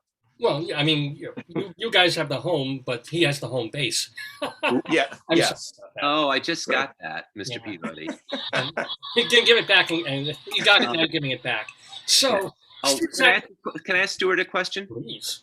Sure. I just have a question, Stuart. Have you started rehearsals yet? And do you have to prove vaccination? And what are we, the audience, going to have to be like if I am going to see your show? What do I have to go through? It's an excellent question that right now we don't have the answers to. Everyone in our family are fully vaccinated. So my wife and I were finished on February 11th. We had gotten our second vaccine. Our son lagged a little behind, but he's done too. So now all of us are ready to go. We're yet to hear what Roundabout is requiring. We're going to start rehearsals sometime in September. Our first preview is October 8th, and we open October 27th. So I can tell you those are official dates, and they'll work. Then we're going to go back 2 to 3 weeks, because I think essentially it's brush up for us. It's a while, but we were ready to go. So I think putting it back on its feet will not take a long time, basically. So also, the terms of, back months ago, they were thinking, well, are they going to have to restage everything so nobody stands close together? Or at this point, no, you're all vaxxed. If it's an ensemble thing, you're a group. Yeah, you're hugging. You can, We'll become our own pod. We're doing that now, getting together with other friends who are vaccinated. And the big question, Dave, is what is going to happen in the audience? Are they going to do full capacity? And those I don't know yet. I think that's really administrative. And will we have to wear masks? Do we have to present our phones to say yes, we've been vaccinated? And is it the honor system? We don't know. Because I think the Broadway League has made it clear that they're not going to do this unless they can go full capacity. It's like this lovely idea that every show will be fully sold out. Yeah. Yeah, and Joyce was mentioning there's this thing called the Excelsior Pass. I'm sure you've heard of it in New York, where maybe you show that, that was your proof, and almost like a QR passport. QR. Are we going to have to get it? That's the question. Probably. I mean, when I went to see Blindness off Broadway, we had to fill out a form online, and it was just, have you been vaccinated? Have you been vaccinated? Right. Have you had a negative test? And we just said yes. And I assumed that, and they're not going to like double check it, or like it doesn't feed into a big system that says you're telling the truth. So it's just relying on people's honesty. Right. I mean, I guess they could do temperatures. They could check people's temperatures to make sure you're not running a fever. I mean, restaurants. The pass itself is drawn from actual data. So there's something where there's proof that you're getting, it's not just somebody filling out a form. Yes. Okay. The biggest complaint is that everybody says that the vaccination card is too big to fit in your wallet. And if they just made it wallet size, like a credit card, and you could slip it in, I could have it laminated, do the whole thing, but I have to find a special pocket to carry it in. And then, QR code on your phone. I mean, you can just, because everyone's doing the ticket by phone anyway. I do have a picture of it on my phone. That's a good idea. Mine is in my wallet, so it's a little bent and frayed at the edges. Well, we're all a little bent, Dave. We're a little frayed at the edges. Yes. Yeah. Now we'll have to not only have our bags searched, but also our temperature taken and everything else. I mean, it's 3 months away, so I figure either we're going to be even more casual and whatever than you were when you went to see Blindness 3 weeks ago, or the fourth wave will start and everything goes closed again. Anyway, But anywho, Stuart, I have a very important thing to ask you to do. Can you choose a number between 1 and 6? Between 1 and 6. Yes, and tell me what it is. Tell you what it is? Yes. It's 8. Oh no, it's 4. Okay, Stuart has a 4. I'm going to put you as a Z there, 4. And David, since you are a regular contestant, what number do you choose between 1 and 6 that isn't 4? I'll choose a 3.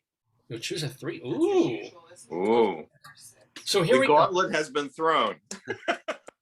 We're going to play the game. It's been a while since I played with only 2 contestants, so I may not totally remember the rules, but I think I do. It's called the Today, Yesterday Trivia Quiz. There's 9 questions plus a tiebreaker that we do anyway. There's no prizes. There's no glory. If you get like 1 question right, you can brag to all your friends. So is it like tough questions like, what did you have for breakfast yesterday? Because I can't remember. At my age, what did I have for breakfast today? What did they have for breakfast in 1542? Popcorn. Well, popcorn, Some of the questions are multiple choice. Some of them are like actual real, like, do I remember this trivia? And some are like, oh, I just have to guess. It's kind of built that way, and that's why we do the roll a die, so that you don't know until like now. I'm going to roll a die, and we're going to see who gets to choose whether they want to go first or second. I'm rolling the die, and it comes up number 5, which is just a little bit closer to Stuart. So, do you want to go first or second? Oh, I'll jump in and go in. What the heck? Come on. All right. Stuart, bravery there. And then you go second. And then it's as simple as I'll ask a question. It's worth 2 points. If you get it, you get 2 points. If you get it wrong, no penalty, but the other person, a.k.a. David or Stuart, gets to answer for 2 points. And the question. So, any questions? No. What's the answer to the first question? Yeah. Let's see if Stuart knows it.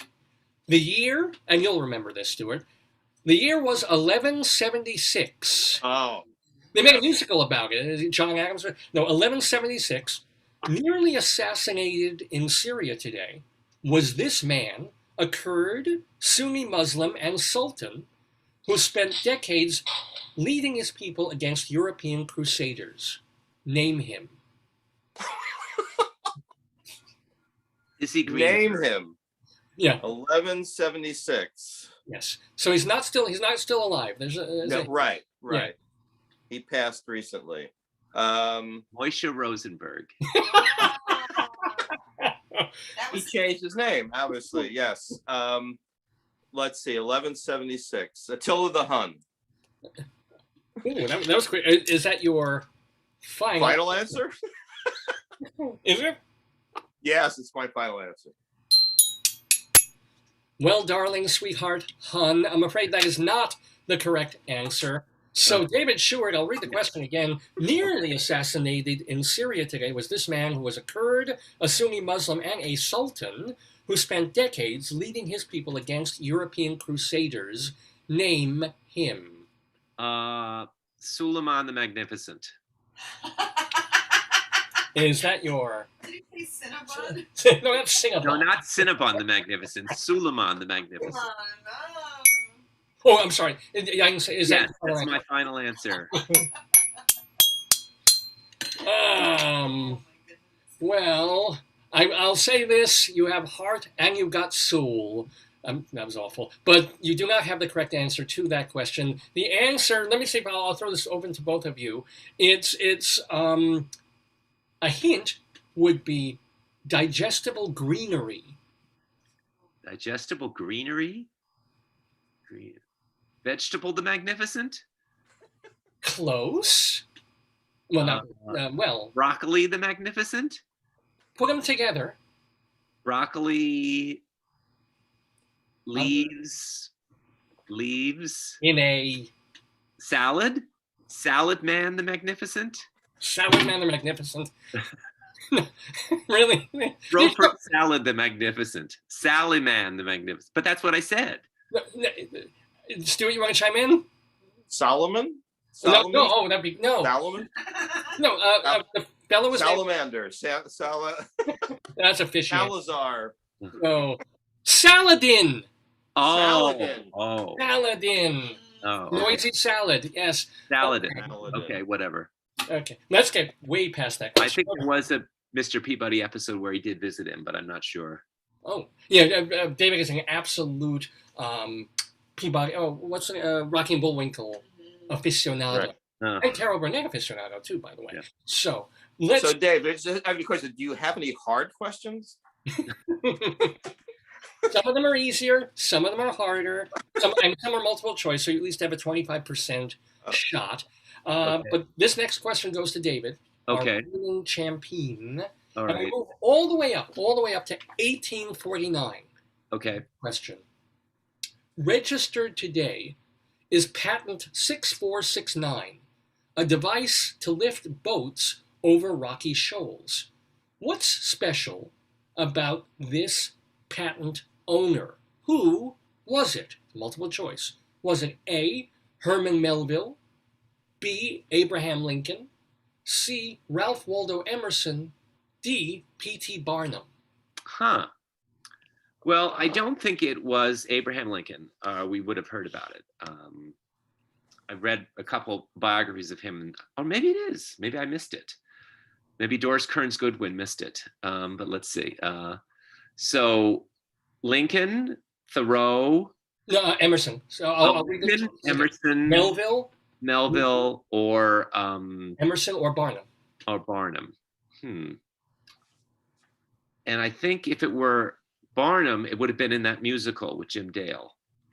It would have been, a number about it. Oh, let's lift that boat up over the thing. Hugh Jackman would have been singing and dancing about it brilliantly, yes. And Glenn Close would have been his wife and everything. Let's see. All right, I'm gonna have to. It could be Melville, but he died destitute. I think he would have. So I'll say Emerson. I'll say Emerson. Is that your final answer? Yes, I'll say Emerson. What? Oh, where's Waldo? That is not the correct answer. So Stuart Zagnit, you have a shot at stealing this question. Who, All right. in 1949, registered a patent which was a device to lift boats over rocky shoals? Was the patent owner Herman Melville, Abraham Lincoln, or P.T. Barnum? I believe, and I'm just getting a little message, that it was P.T. Barnum because he probably invented a similar thing to move elephants and large animals And so then he adapted that to boats, and he made a fortune doing that. I don't know, that's P.T. Barnum. That's good critical reasoning. Well, I'm trying to think of a pun here. Just give me a second. Well, you pulled that one out of the trunk. It is not correct. I'm very, very sorry. No. Believe What's the right answer? Abraham Lincoln is the only president to ever have a standing pen. Really? Yeah. He Wow. took that out. Really? Well, honest to gosh. Yes. I guess I missed that. Yeah. And it didn't make Barnum either. You know, they could have had a song in Barnum about Abraham Lincoln and his patent device, and they pulled it in previews. It just wasn't. Well, I think Hugh Jackman is going to be doing the musical biography of Lincoln. Is it really? Okay. Oh, that's a joke. I made it. You know, once I thought, would it be funny if someone dressed up as Mary Todd Lincoln and did a cabaret act, and they could call it After Abe? It literally starts just after the gunshot. Yes. No, too. It's going to be called World's Greatest Log Splitter. Yeah. And she might sing a version of I'm Still Here with special lyrics, you know. I got through that whole stinking, called a rebel Southern whore, got through that whole stinking Civil War, and I'm here. Yeah. Okay. Where's Elaine Stritch when you need her? Oh my God. Elaine Stritch is Mary Todd Lincoln. No, it occurs to me, I just realized. Is Mary Todd Lincoln, damn it. Yeah. So see, I had this image that I would do a cabaret act, and I would come out in a white flowing silk, like long blouse, tinted pantyhose and heels, and put the stool down and go, well, it worked for Elaine Stritch. Not so well for B. Arthur though. So you never, Right. But right. So here's the deal. I did misstate something earlier. I realized usually we do 9 questions and a tiebreaker, but that doesn't really work with a cast of 2. So it's really going to be just 5 rounds of 2 questions each, and then we'll see who wins. Or I should have come up with an 11th question. Okay. We'll see. Right now you're both tied with no points. So we move on to round 2, and this question goes to you, Stu. Mm-hmm. Year 1900, the turn of the century. Moving from Chicago to New York City today, was this co-op and public utility? It was formed 54 years earlier by the New York Herald, the New York Courier and Enquirer, the Journal of Commerce, the Sun, and the New York Evening Express. Name that cooperative. The Associated Press. Is that your final answer? Yeah, what the heck? Yeah. Well, there's no reason to be depressed, Stuart. You're on the board with 2 points. Magnificent answer. Yay. Woo. Well done, Stuart. Did you just, because of all the newspaper names, what got you? Yeah, just that's the first thing that came into my head. So. Well, yes, it's working. Well done. Now, David Sheward, you have some catching up to do. Mm-hmm. Now, Stu has the lead, but Great. You have the next question. It's a multiple choice. Okay. The year 1936. This is a multiple choice. Officially registered. Can't move my lips. Officially registered today as an airline, Ireland's Aer Lingus will begin operation a few days later. Which of these is not true about Aer Lingus? A. Translated to English, Aer Lingus means bird in flight. B. All the planes are named after Irish saints. C. Because of COVID, Aer Lingus no longer flies direct from Dublin to Minneapolis. Or D. Aer Lingus once sued a passenger for accidentally dropping a bottle of liquor on another passenger's head. So which of those is not true? Which of these is not true? Well, I don't speak Gaelic. I don't think Aer Lingus means bird in flight. I think it means something else. So I'm going to go with that one. Is that so? You're saying that is not true? Right. My final answer? Yes. Well, ring-a-ding-ling. You got it right, David Sheward. Yay. It's close. Aer lingus actually means air fleet or airship. Ah. So ling is I know you figure tongue something, but no, it's don't even want to go there. Shouldn't mention. Yeah, and the stewardesses have to be called Connie. Okay. Anywho, Yeah. at least not Anna. All right, here no. But because of COVID, by the way, yes, they're still not flying directly to Minneapolis or Hartford and a couple of other cities. And what happened was this passenger had opened an overhead compartment, and a bottle of he dropped the duty-free alcohol on the woman's head. Ooh. She sued the airline, and the airline sued this guy for saying, it's not our fault. He opened the thing. So they had to do all this counter-legal stuff. So that really was true about suing the passenger for accidentally dropping a bottle of liquor on another passenger's head. We have a tie game, ladies and gentlemen, between David Sheward and Stuart Zagnit. Oh my God, this is forget It's a nail biter, I tell you. Exciting. Forget Jeopardy, man. Forget Weakest Link. The thrills are here on Dave's Gone By, where it's 2-2, toe-to-toe between Stuart Zagnit and David Sheward as we move into our next round of the Today, Yesterday quiz. Stuart, this next question is for you. Okay. The year 1954. Ooh. Mazel tov! Bob Dylan is bar mitzvah today. And you know that he turns 80 on Monday. This is definitely true. Before last year's excellent album of new material, Rough and Rowdy Ways, he put out 3 releases of his cover versions of songs from Tin Pan Alley and the Great American Songbook. Which of these was not the title of one of those albums? Multiple choice. Was it A, Shadows in the Night, B, Triplicate, C, Twilight, D, Fallen Angels? Can I hear them again, please? Sure, of course. Which of these was not a Bob Dylan album of cover material by old songs from the 30s, 40s, and 50s? Was it A, Shadows in the Night, B, Triplicate, C, Twilight, D, Fallen Angels? I don't know. I think I'm gonna say it was Shadows in the Night because it sounds too much like Strangers in the Night. He wouldn't be associated with Sinatra. So I'll say Shadows in the Night. Well, I'm afraid I have to cast a shadow on your hopes there.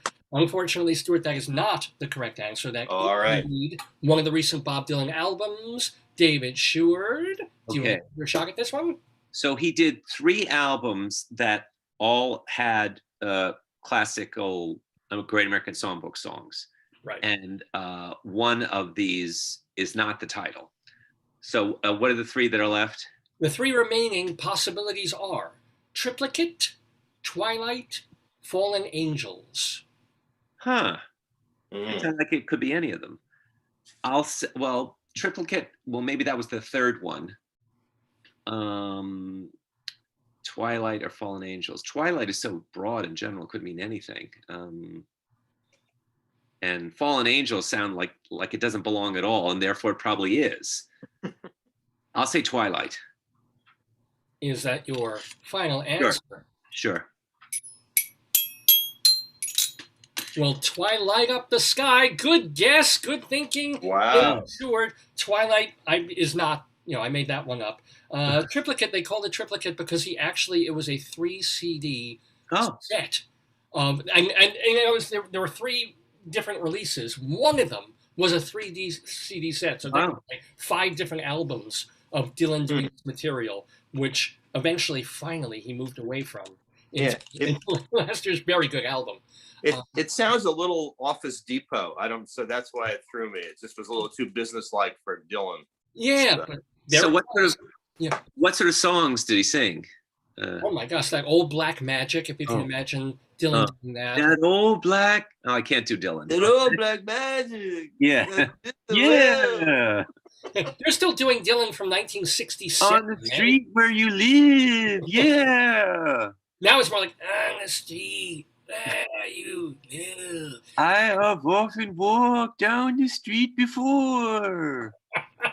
Unfortunately, there's not a lot of theater stuff. It's really Tin Pan Alley, Hoagie No. Michael Mm-hmm. that sort. There's some Rogers and Hart, but I mean, it's worth hearing once.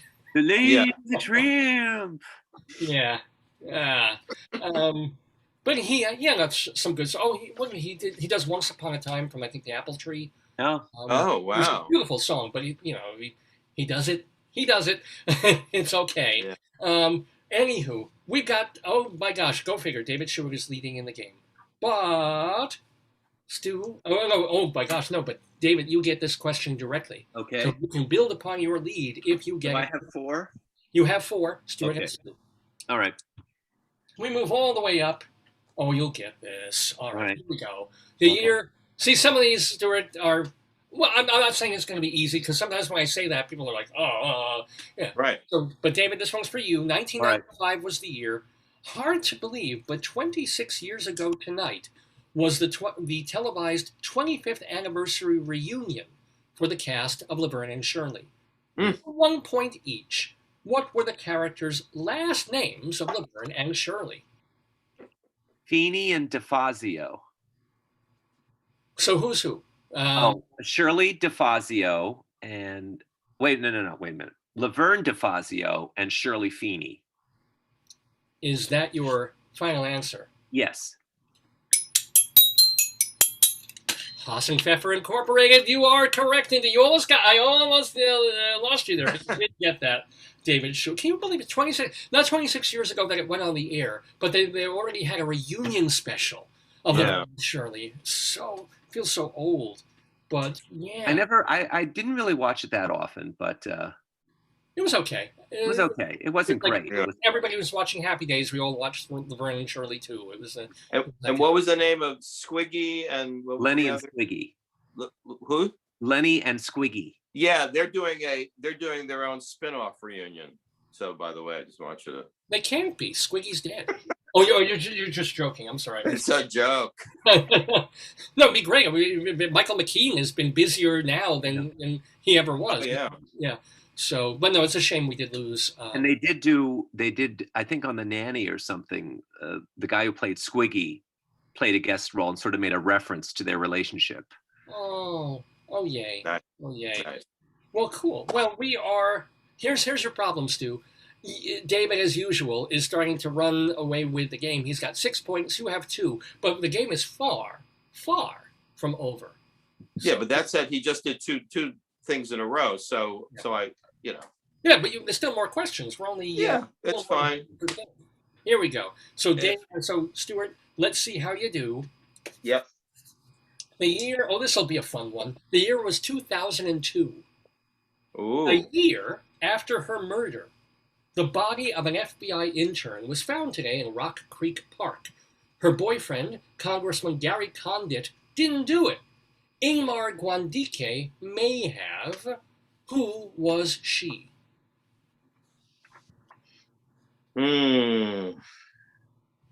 She was CIA. What was she? Oh, I need the name. I'm looking for the name. No, but tell me who she was again.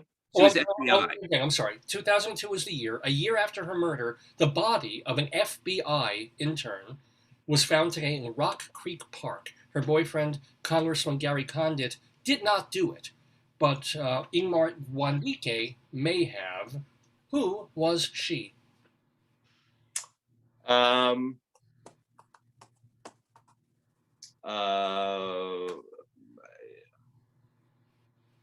Not coming into my my mind.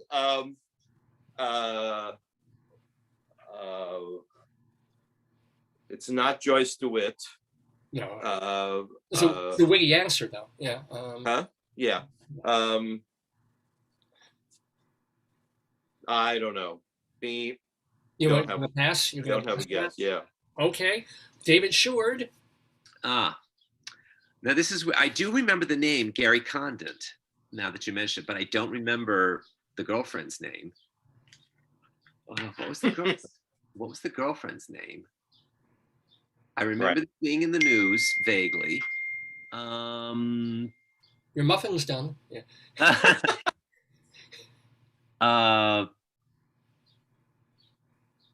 Let's see. Oh God. Lorena Bobbitt. I know that's not right. She did something else. But She certainly did. she did something. Well, don't get hacked off about it. Yeah. Is that going to be your final answer? Yeah, I can't think of the girl's name. Yeah, the girl's name was Chandra Levy. Does that? Okay, yeah, I wouldn't have got that. Now that you mention it, why did you tell me that in the first place? I would have gotten it right away. But that's the thing. There's I don't know if he's still even on. He probably still is. David Rothenberg, a former theatrical press agent, he has had a show on WBAI for years. And one of the things that he does is this quiz where he asks questions about stuff that was in the news literally a week ago. There's all over the news, and then he'll ask someone the question, and they won't. You know, listening at home, you're like, "Oh, come on! I read that in the paper like 4 days ago." And what is the name? That's one of those questions, you know. Yeah. But anyway, nobody got that answer, so it is still a 6-2 game. But here's the deal, Stuart, you get the next question directly, so you still can win. Wait, don't I get it? Eighth question. Wait, hold it. 1, 2, 3, 4, 5, 6. Oh, I'm sorry. David Sheward, you get this question. I'll wait here. Wait patiently through the question. You have to listen just in case David doesn't get it, and you can steal. Okay. The year was 2010. David Sheward. A new funeral and reburial were held today in Poland to inter the newly found 450-year-old remains of this heliocentric astronomer and mathematician. Name him. Oh, well, let me think. It's either Galileo or Copernicus. It's got to be, well, it can't be Copernicus because he was an ancient Greek. So I'll say Galileo. Is that your final answer? Yes. The music's playing for me and my Galileo is the wrong answer. I'm sorry to make sure that is not the correct answer. Stuart Zagnit, you have a shot at stealing this question. In that case, I'm going with Copernicus. Final answer? Yes. Well, that is an answer of silver and gold and Copernicus. That is the correct answer. Oh. Thank you, David Sheward, for... Right. Well, would you have known... Stu, did you get that from David, or would you have maybe... It's hard to say because they were coming along, but when he said it out loud, it definitely rang. So thank you for the assist. You're welcome. David Sheward for the assist, and now it's a game, ladies and gentlemen. Now we have a 6-4 game. David Sheward has the lead. We have 2 more questions, so it can still go either way. Okay. Way at all. Here we go. And this question goes to Stuart. So Stuart, you can tie on this. Okay. Question. Here we go. The year was, here's another fun one. 2017. Manchester, England, 22 people dead, 116 injured in a suicide blast. Can you tell me fast who was singing? Who was singing? Yes. On this date, May 22nd, 2017, in Manchester, England, 22 people died, 116 were injured in a suicide blast. Can you tell me who was, where this was, who was singing, performing? I'll give you that. In 2017. But not that tune. No. It was not a hair thing. You're throwing me, yes. Was that Ariana Grande? I think Ariana Grande was doing a concert. Final answer? I'm going to say Ariana Grande. It's a grand night for dying. Yes, Stuart Zagnit, that is your correct answer. Yay, very good. Well done. Wow. Yeah, it was with Manchester. I should have said somewhere there was a concert. It was a big, I remember her being interviewed, and she was so incredibly thrown and upset, and who wouldn't be? Well, yeah. Well, no, for me, I'd be like, oh, I'm trying to sing a song here. Will you shut up? Can I get the ambulances back around there? I'm just going to keep going, That's right. We're going to stay all night and sing them all. Well, check this out, ladies and gentlemen.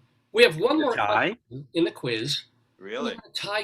We have a tie game right now. Wow. Oh, God. How exciting. This is amazing. This is fantastic. David Sheward, you get this question, though. If you get it right, Stuart, if you steal it, you win. And if nobody gets it, it's a tie game. Although I did take one question out, so I can maybe do that as a tiebreaker. Okay. Are you ready, David? I'm ready. So take some anti-anxiety meds. I'm fine. I'm set. The year was 1914. Born today as Herman Blount in Alabama is this musician, whose albums have names like Art Forms of Dimensions Tomorrow and Cosmic Tones for Mental Therapy. They're fitting for a guy who claimed that when he was in college, he visited the planet Saturn. Name him. Huh. Wow. Now, the only thing that comes to mind is there was this musician called Sun Ra, who was very weird, and he played weird music. But he seems younger than that, because I remember he was on Saturday Night Live. So he would have been 60 then, I guess. So I'll say Sun Ra. Is that your final answer? That's all I can think of. Sun Ra. Let the sun Ra shine. Let the sun. Well done, David Sheward. Wow. Bravo. Sun Ra, who claimed to have visited. He had this revelation in college that he went as an alien to Saturn. And came back and changed his whole style. Actually, his early albums are very quote unquote normal jazz. And then he really went out there and did outer spacey kind of weird stuff. But somewhere in my basement, I have a Sun Ra cassette on cassette. Oh, really? Cool. Would you have guessed that? Probably not. So nice work there. Yeah, Sun Ra in the Park with George was a terrible musical. Yeah. So you're like, don't paint me, play me. I don't know where I'm going with that. But what I do have to say is, boy, oh boy, Stu, you put up an amazing fight. This is one of the closest games that we have ever had on Dave's Gone By on our Today Yesterday quiz. 6 points for Stuart, but 8 for David Sheward, the winner of our quiz. You were a formidable opponent. Thank you. Well done. Thank you. It was quite a battle. Well, yeah, no. I mean, seriously, Stuart. When we say this every week, when we have new contestants, if they get even one question right, it's pretty damned amazing. So, well done. Thank you.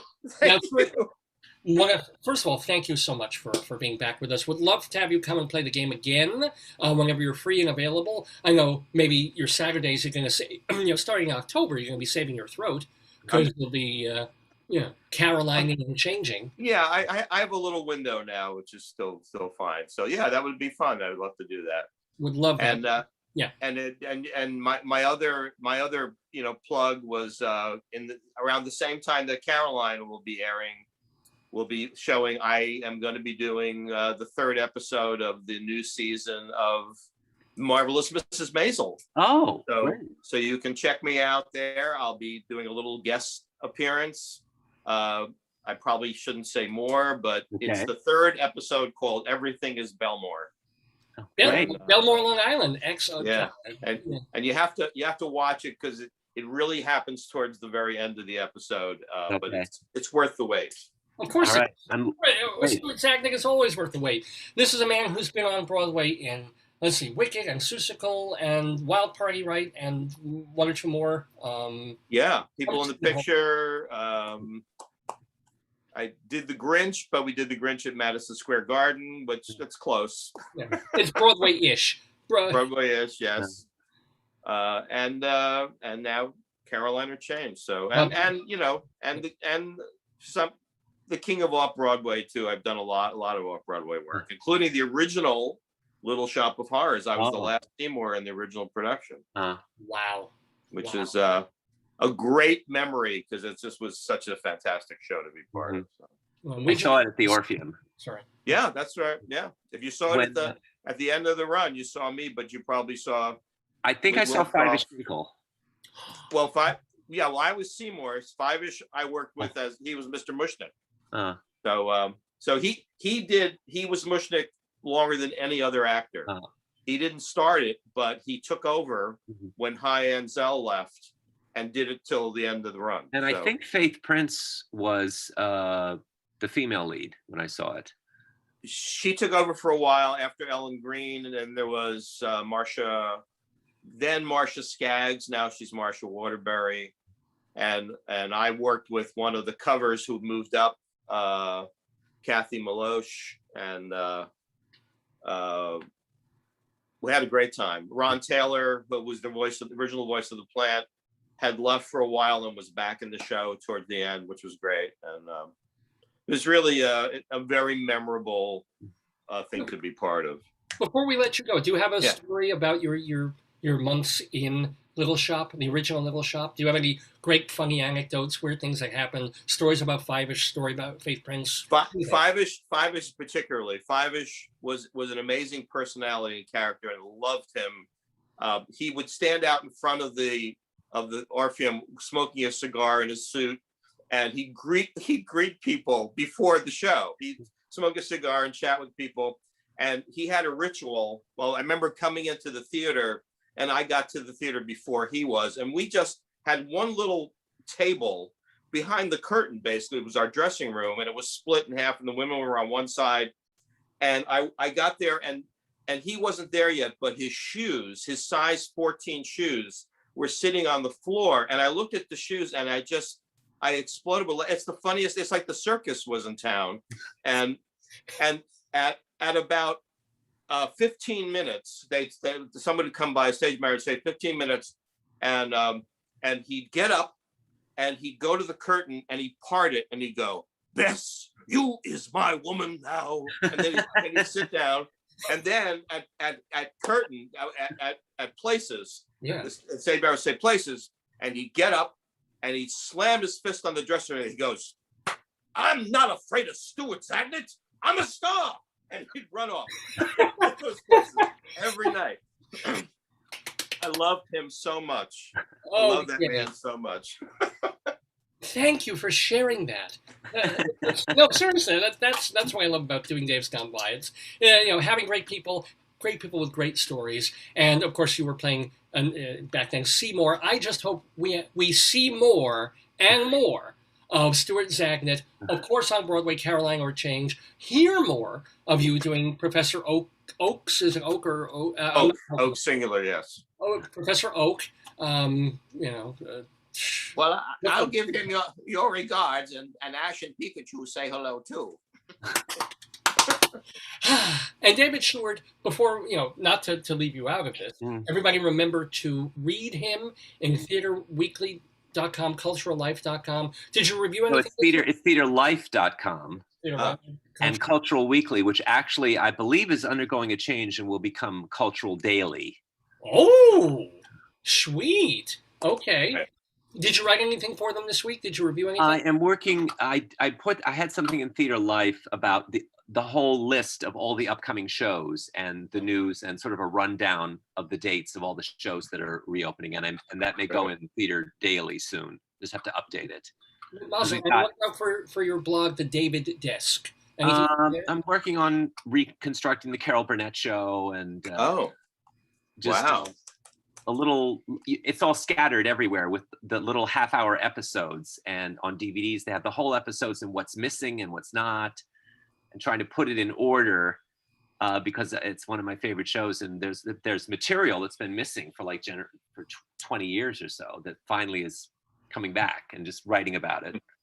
You guys will love that. Just literally out of the blue, yesterday, I had a little time at lunch at working, I was YouTube surfing, and there was a piece from Carolyn Company with Carol Burnett, Bernadette Peters, and Tony Roberts. Oh yeah, and I remember that. You remember there was a song. It was all about this greasy spoon diner. They were in a diner and they were doing Everybody's a theater expert. Everybody is like a complete theater geek. And suddenly Bernadette's car breaks down, and she goes there, and it was supposed to be like a Sondheim medley, but they just did side by side.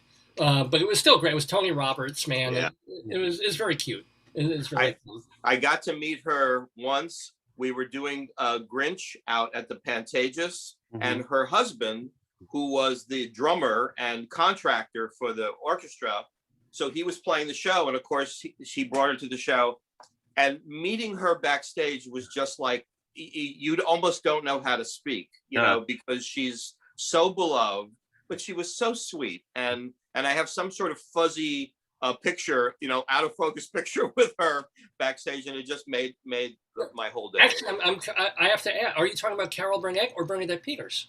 Carol Burnett. Carol Burnett. Okay, I wasn't honestly sure. Bernadette would have done similarly, but meeting Carol Burnett for the first time, really, I'm kind of amazing. So. Well, meeting you, Stuart Zagnit, always a great pleasure. Please come back, play the game. David Sheward, please come back next week and play the game. Sure. And thank you so much, both of you, for being my pleasure. The day. Nice vying with you, David. Appreciate it. Thank you, Stuart. Okay, so I got good luck. Break a leg, as they say. Thank you. I'm just going to take a moment to remove you. I apologize. It's just stuff. I'll just. And I'm not going to report you to Zoom. I just have to remove you. Thanks so much, Stuart. And thank you, Dave. Naming you, I almost removed myself. Hold on. Okay. Such great times, such great fun with David Sheward and Stuart Zagnit here on Dave's Gone By. With me, Dave Lefkowitz, my darling and wonderful wife, Joyce, and let's see, what time is it? It's 11:30 in the morning, Eastern Time, here in the Daverhood. We're doing our 799th episode of the show called Less Matter, More Art, in honor of our guest earlier in the program, Art Paul Schlosser. So great. And I mean, just such fun people, such fun times here in the Daverhood. You know, since we're talking to two theater people on the show, why don't we go right into one of my favorite segments on the program, because for so many years I've been an actor, a playwright, a theater journalist, a theater critic, so of course I do really love and care about the theater. Therefore, stop that! God, I hate iTunes under Big Sur. Let's have some inside Broadway news and information and fun, if I can just find it. Here it is. No, that's not it. There it is. Inside Broadway, brought to you by Total Theater's Performing Arts Insider, your everything theater guide.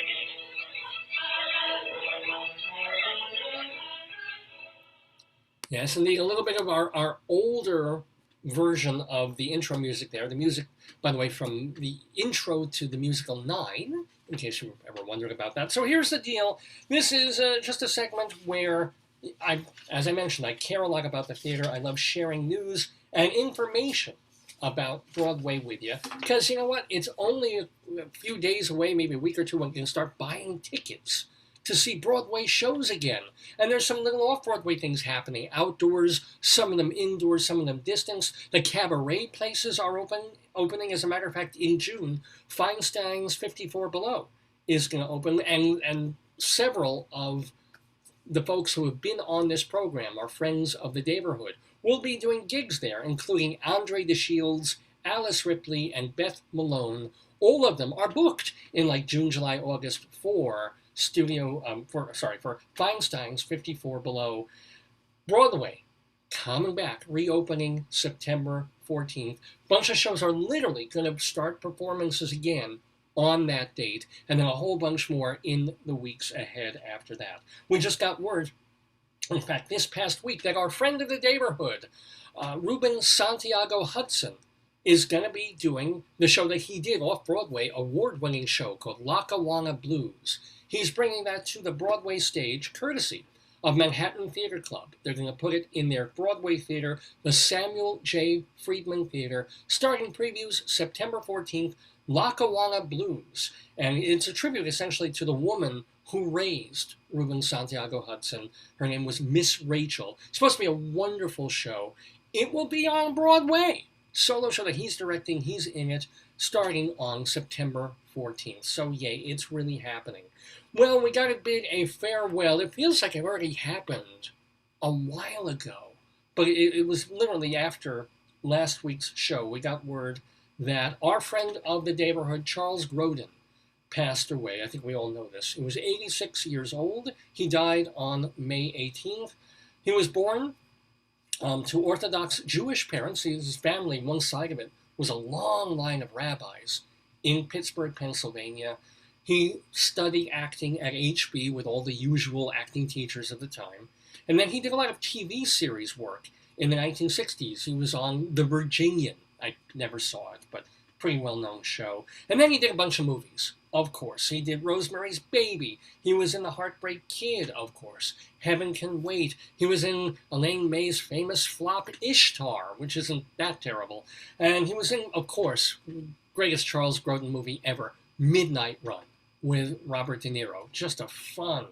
I haven't seen it in decades, but I still remember going to see it in the theater and having a fabulous time. And just the personality, the way that Grodin did and said everything in that film, playing off De Niro, the thuggish guy, and Grodin just this immovable object. We talked about, what was it? I think a clue last week was Rain Man.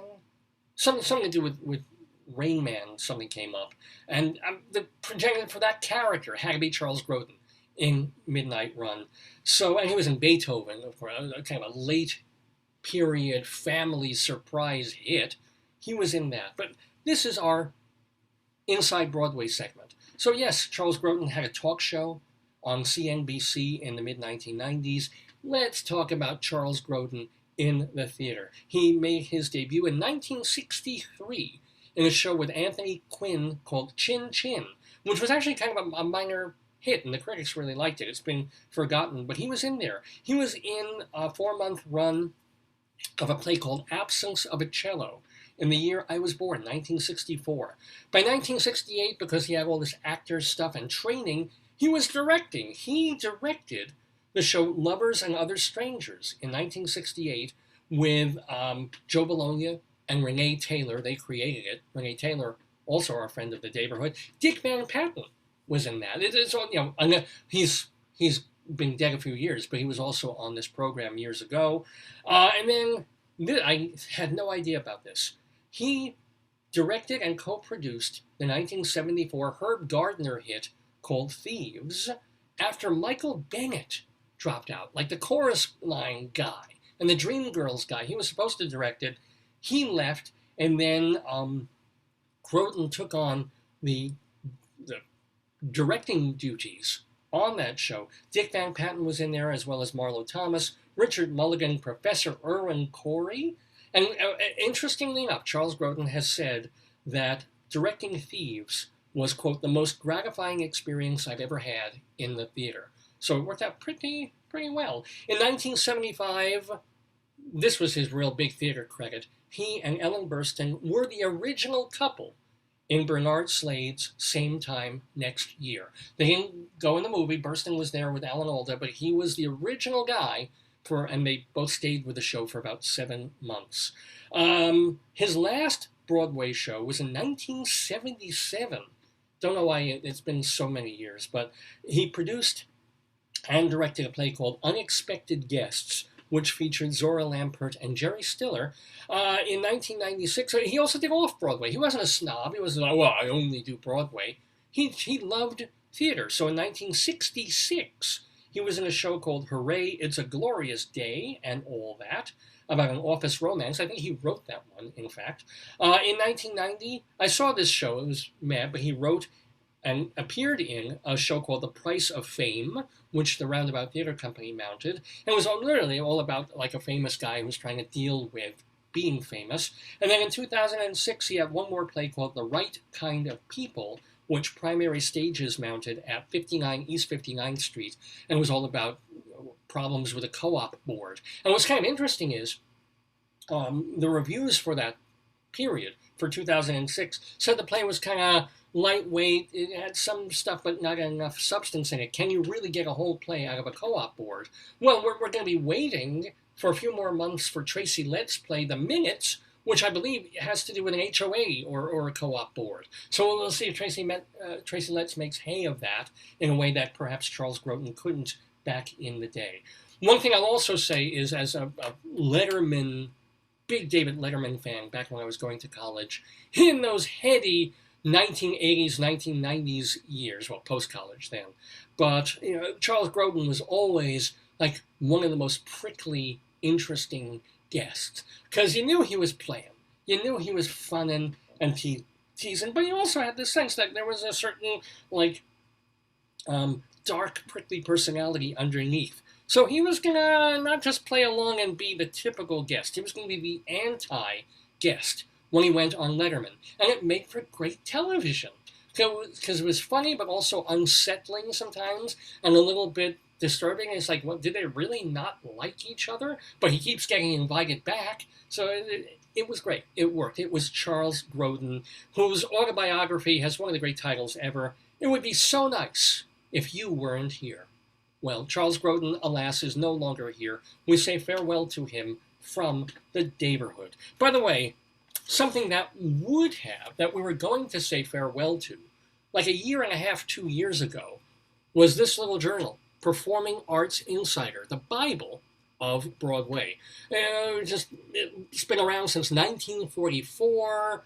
I've been for a while I was the co-publisher, then I became the publisher and the editor, and keeping it going, and it's tough because it's a hard copy magazine, and everybody just turns to the web for everything, but I love doing it, and it was inherited from my late director friend Richmond Shepard, who brought me on, when I was looking for stuff to do in the theater, not that I didn't have enough, and and then I took it over when he passed a couple of years back, and then I was like, you know what, I've just got so much else on my plate. I've got a day job, I want to write more plays again, I want to do X, Y, and Z, I just can't, I want to spend time with the missus, but I wanted to stop it. I wanted to end Performing Arts Insider, and then I would be on the aisle, or if I was lucky I was on the aisle, or watching shows on Broadway, and then fellow critics who subscribe to Performing Arts Insider would come to me and say, you can't stop it, you can't end it,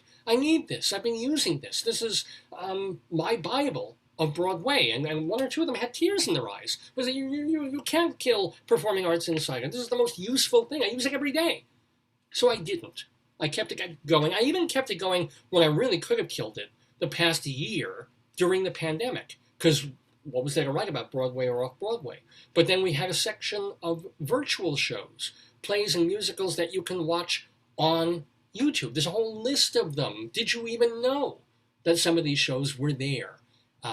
Just go to the link and watch them. Plus a list of shows, the Zoom shows, the virtual theater that people are doing. How do you go to see those? Whether you have to pay for them a little bit or get press reservations if you're in the industry. How do you find out what those are all in one place? We were doing that for a year, but now, and we're still doing it, but now we're concentrating on theater again. This is the June issue of Performing Arts Insider. Look how nice. Look at this. So Chamber Magic, an off-Broadway show that has started performances again. Camp Morning Wood, a gay comedy that is off-Broadway. They played a couple of years ago. They're bringing it back. And you're worried about social distancing. There's a bunch of naked guys off-Broadway in this show. They're doing it. And of course, here it is. That show that will be coming back in September, October to Broadway. So this is the brand spanking new. It isn't even on the stands yet. It isn't even out yet. The new Performing Arts Insider. Check it out. We've finally been able to do this and revise and revamp. This is the list of shows that's confirmed to reopen this fall. Because all this time we're saying, these are on hiatus. These are from a year ago. These were from 5. No. This is what's going to be happening, assuming there isn't a fourth wave or a change. This is September, October, November, etc. on Broadway in New York. You need this list. You'll need this map of all the Broadway theaters. You'll need to know who's handling these shows, the press agents, whom you contact if you want to get in touch with people dealing with these productions. That's the press agent. These are the theaters.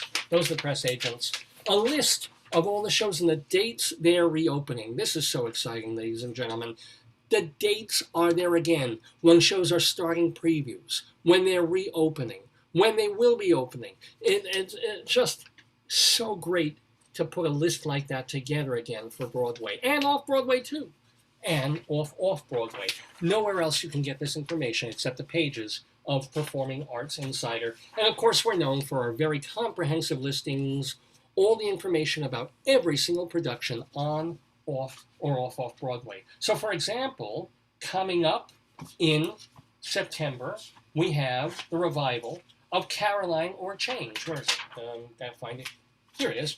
Here it is. Look at all that information just about that show that Stuart Zagnit is going to be in, as well as Chip Zion, Sharon Clark, John Cariani is in there, Casey Levy. We have all the actors and their parts listed, the folks who wrote and created the show, all the designers, plus the production information about the roundabout and how to contact them, a synopsis of the plot, some notes about the show, the press agents handling it, the dates, and the theater.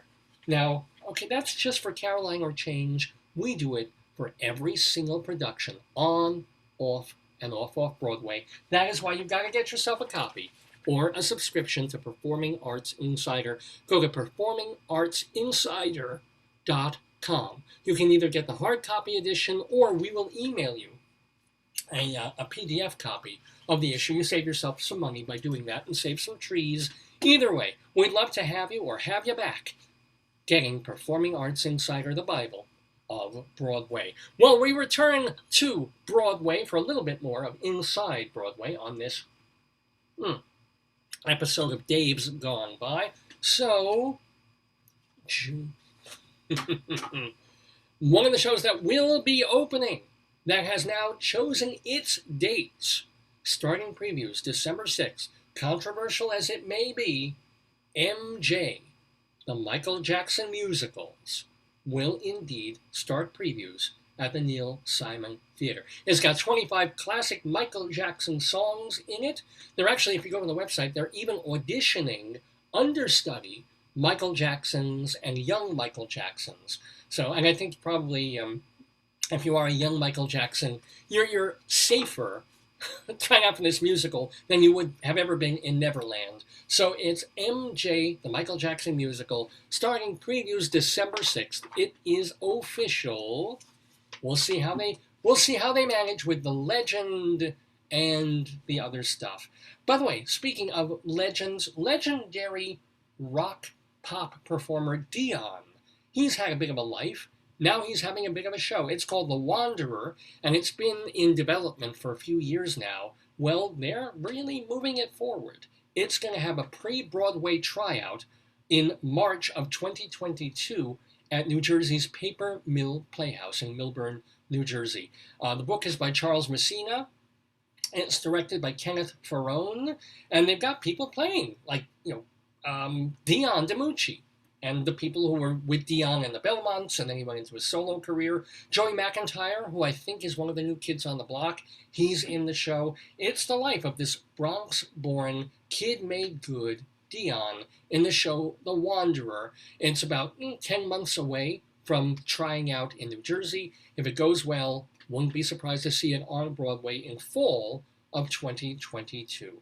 And by the way, this is a weird moment, literally right this second, because my wife is in another room talking to a very old friend of hers, an old friend of ours, whose cat is literally today, they've got to put the cat down. It's real sad. How's she doing? Well, I won't say names or anything like that, but then just as you're walking in, we're mentioning that if you want a furry friend, if you need a dog or a cat, I don't think they do birds or anything like that, tomorrow is Broadway Barks on Broadway. Well, are they going to do it with COVID? Well, it's an online thing. It starts at 7 o'clock tomorrow. It's sponsored by Broadway. Give me the URL. I'll go on. Are you on the phone with? Oh no, yeah. Do they have dachshunds? I imagine they'll have whatever strays and mutts and whatever comes up. I'm going to do that. You can give me the URL. Now, this was started ages ago by Bernadette Peters and Mary Tyler Moore. Bernadette is still with it. She will be hosting tomorrow Broadway Barks. Guests include Hugh Jackman, Cheetah Rivera, Whoopi Goldberg, Bebe Neuwirth, Glenn Close, Harvey Fierstein, Audra McDonald, Mandy Patinkin, and Nathan Lane. So, yeah, if you've been thinking about it, if you've been lonely, all these months during the pandemic, and you want a friend, this is a good clue. David, I missed. So, what, dear? What, babe? After Donato said, maybe you call yourself an ecumenical songster, do you think it has a nice, even elegant ring? Kind of a major key takeaway. And then Adam Glass said, this interview reminds me of Larry. And Jeffrey Mosier said, recalling Dylan's albums, just think of racehorses who never ran. Racehorses who never ran? Racehorses who never ran? Let's see, well, one of the clues in our quiz, Fallen Angels, Shadows in the Night, and Triplicate were the three. Oh, Triplicate is the three, when you win the three. Oh, well, but that's a trifecta. I don't know. I'm not sure. But anyway, thank you. By the way, to all of you who are writing in or watching. I'm sorry that I didn't do it, but people were writing. I just no. Well, how could obviously you're dealing with something over there. How's she doing? Okay. All right. Okay. So yeah, this has just been a year. This has just been a year from. We need to all go to Force Tube Avenue. Yes. Force Tube Avenue, ladies and gentlemen. So here's the deal. Do you want to do a little bit of, because it's about 10 to 12, we can do some Greeley Crimes and Old Times, and then or you have to be back on that. Would it be okay if we don't? And can we save it for next time, and then you get ready for your show? I've got so many, Greeley Crimes. Back years ago, they would take vacations at the Greeley Tribune, and so I would run out of items for Greeley Crimes and Old Times. Now, it's sort of, I've literally got 3 pages of criminality. You should devote a chunk of time to the best of Greeley Crimes and Old Times. I should really do that. I should. So I'll tell you what. Why don't I'll do Friends of the Daverhood, Colorado Limerick of the Damned, and maybe just talk a bit because I did want to talk a little. Yeah, but what time is your next show? Well, I have until 2:15. We can't even do dinner. I know.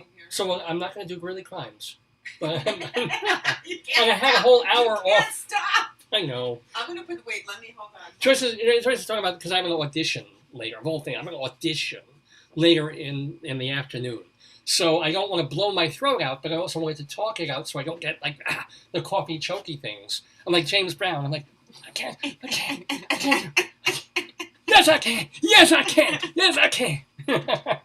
No, I can't. Please.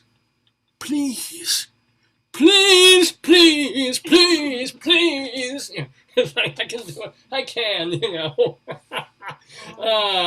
but I do want to mention this because it's still fresh in my mind. It involves a can of beans. I was thinking about all of this. Was I here when that happened? I don't remember you ever having a relationship with it. I didn't have a relationship with it. But like an issue. So here's the deal. I just wanted to send a little love the way of a stock person at Trader Joe's this week. Oh, you got a bunch of loves and things are. Well, thank you for all the people, as I said, giving me thumbs up and loves, and even just watching the show. I really, really appreciate it. You got very intellectual comments. The comments you get are very intellectual. Well, we have smart people watching the show. It's not like, tag, you look good. It's like. Well, thank you. I do look good. This interview reminds me of Larry. Oh, he means Larry Wildman Fisher. Oh, I didn't know. I introduced my cousin Adam to Wildman Fisher, not in person, and outsider artist, comic music. I thought you meant my dad. No. Larry, yeah. My name is Larry. So, anywho, so here's the deal. I'm going to Trader. It's been the first time I've been to Trader Joe's in about 3 weeks because I usually. Because I wanted cabbage. Yeah, you want other things that, cheaper, better produce usually. And it's Trader Joe's. There's things you can get. More options. Yeah. So I'm like, okay, I'm going to go over to Trader Joe's and get a whole bunch of the things that we need. I'm not going to mention. So, yeah.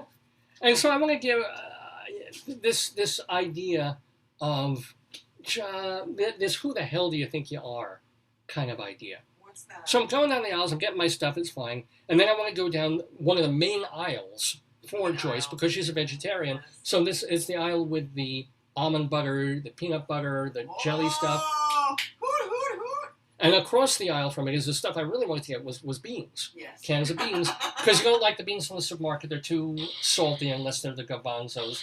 Trader Joe's has like great white northern beans and kidney beans and all these beans that you prefer. So I'm like, okay, let me grab some beans. And the more you eat. So I'm like, get my cart towards there. Yeah. And I noticed, like, of course, when I want to get to that part of the aisle, there's a stock, but there's not just a young girl who's like sitting there with like a box, but there's her supervisor. Why? Is next to her. Why? And the supervisor is bitching at her.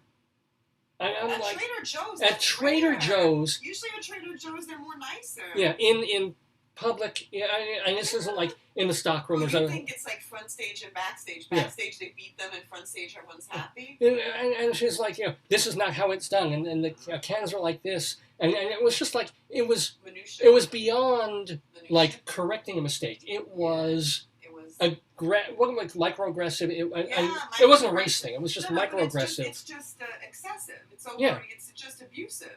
And part of me wanted to say, this stock person is probably making $12 an hour. Yes. You're probably making $16 an hour. Now, remember the managers at Chipotle? They go from like 10 to 10.50. Yeah, well, yeah. And I'm like, and I understand. That corporate, you have an overlord. Minuteman Press has an overlord. Everything they do has to be branded. The Toron family gets to do certain things, but everything is still has to have approval because it's quality control. McDonald's has to look a certain way and be made a certain way with this many pickles and this many French fries and so forth. And I get that. And sometimes it's ridiculous the weeds of minutia that they have to go into. But other times you do that because it keeps the overall brand the same wherever you go. A Target here should look like so they may have a bigger Target, a smaller Target. It's the McDonaldization of everything. Yeah. And so I understand that Trader Joe's is no longer what made it so like mom and pop, lovely 25 years ago when we first started shopping there. I used to enjoy going to Trader Joe's. It was a fun. It had like the guys in the shirts. Like, it's just what happens is they've got big, but their facilities are too small. They need to be like triple the size. Right. And they need to be like a superstore, and they're tiny. They're tiny with 5 times the number of people shopping in them, so they're crowded and stuff. And it's not. It was cute. Lines. Back in the day, you went into Trader Joe's, you almost felt like you were in Key West just shopping for some provisions for the day. And you know what happened? That years ago, many people weren't into health food, so the health nuts like us were there, and then now everybody caught on that it's healthy and cheap, but years ago, people were like, you know. And it's not cheap, but it's less expensive usually. And years ago, you couldn't get all the staples. Like, it was only like odds and ends. Now you can get almost everything there. Yeah. The only thing they don't have, and I still don't understand why they don't do this, is hot food. Why the hell you can't buy a roast chicken at Trader Joe's? Remember what the lady said? They stopped making one of the rolls that I ate, the prepared food, because she said people got sick from it. Well, then yes. If people start getting sick from the food you're making, then you stop making it. If people get salmonella from your shrimp dish. People enjoyed the lobster, but with the listeria, it was, But do people remember when Trader Joe's used to be, and if you were on a line waiting more than 14 seconds, ding, ding, ding, ding, ding, Captain Noah, come to open up a new register. Now it's just like you wait and you don't know which to wait. And even in the pandemic, it's this line, it's that line. It's no line. It's just like everything else. I've got to go to Stop and Shop. I've got to go to King Cullen. I got to go to Trader Joe's. It's not. It's gone. It's lost. Yeah, but what I like is you get really good diversity of food. Like my salad stuff, you get really good quality and it's cheaper. It is. So it's worth the drudgery, because if you go to Whole Foods, you're going to have the same experience, but pay 10 times more. But I just miss obvious. I miss you kind of walk in. So we go it's wild by nature. Go wild by nature is probably that way. A physical store. Yeah. We'll find one. Yeah, then Oceanside or Long Beach. All right.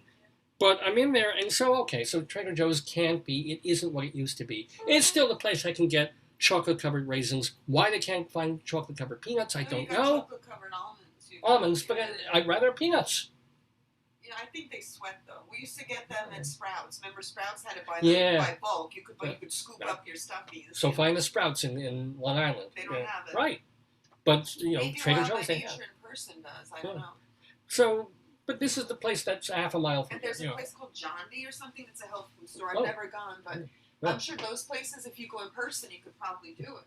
Not only you have hot food at John D, but they have Mahatma food at John D. No, not that. So I'm in this Trader Joe's, and I just want to get what? No. And I just want to get a can of beans.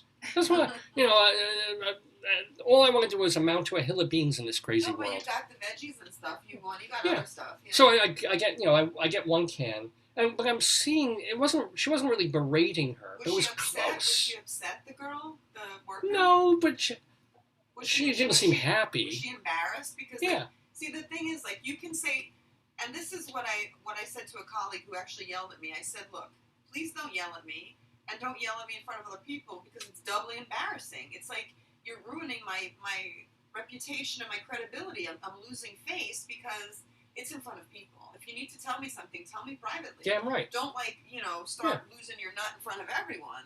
Yeah. And it's just sort of like, right now, if you believe the papers, we're in a worker shortage. We're literally, this girl that you're bitching at is, she's probably making $14 an hour. She can walk across the street and make 14 and a half. It's that market right now. An employee, write them up and then eventually fire them, but don't abuse them in front of people. That I find offensive. But it was just all about, how the can, does this look like the can, that the way it should be to you? It's like, what I would have done is I would have written an email to the Trader Joe's people and said I didn't like to see that as a customer that was uncomfortable to witness. And I don't know, I didn't see the names, I don't know who it was, but I was just, and also, I would grab like 8 cans of beans just to have them, and instead I was just like, look, I'm out, I'm gone, I don't want to deal. Honey. You don't like any kind of pressure, but you should have just done it. Yeah. And also just because she was sitting there and they were stocking, so I would have been in their way no matter what. I would have said, could you stop rating your employee for 10 seconds so I can get my beans? Then you can go back to rating. Then you can go back to being the boss of the year. I just need to get the beans. Then you can embarrass her in public a little more. And then you can show just how beautiful the cans are going to look on a shelf. I would say because that's the reason I come here for the non-misaligned cans. That's what draws me. Because I do that. I'm also one of those people who will turn a can and look at the ingredients. What? I'm sorry, what? My cereal they never get in. Do they have that anymore? I don't even look for it because all you eat is oatmeal. Do you want me to just keep looking for it? All right. I think we still have a box. I hope those boxes are not misaligned. I know, right? Or upside down. Oh, David. Greatest thing that ever, what's his name? The Sniglet guy, Rich Hall, ever did. Comedian who was on not necessarily the news or something like that was... He took boxes of doodads. There's actually a radio show called Force 2 Avenue. Yes. Yes. But he took boxes of, I guess it was a cereal or something called doodads, and he had them all turned upside down so that they looked like spap oop. And it was a beautiful thing. And he said, at this particular supermarket, they're selling spap oop. This makes me happy. If someone turned all these boxes up to show spap oop, I would have been much happier than worrying about if the cans of Great White Northern beans. I don't get off on. Was it a woman and a woman? Or it was a woman and a woman. Why are they doing that? Shame on them. And usually I like girl-on-girl action, but not this particular way, I've got to say. Anyway, it's 12:04 in the afternoon, Eastern Time, here in the Daverhood. I'm Dave Lefkowitz. That's my darling and adorable wife, Joyce, in the background there.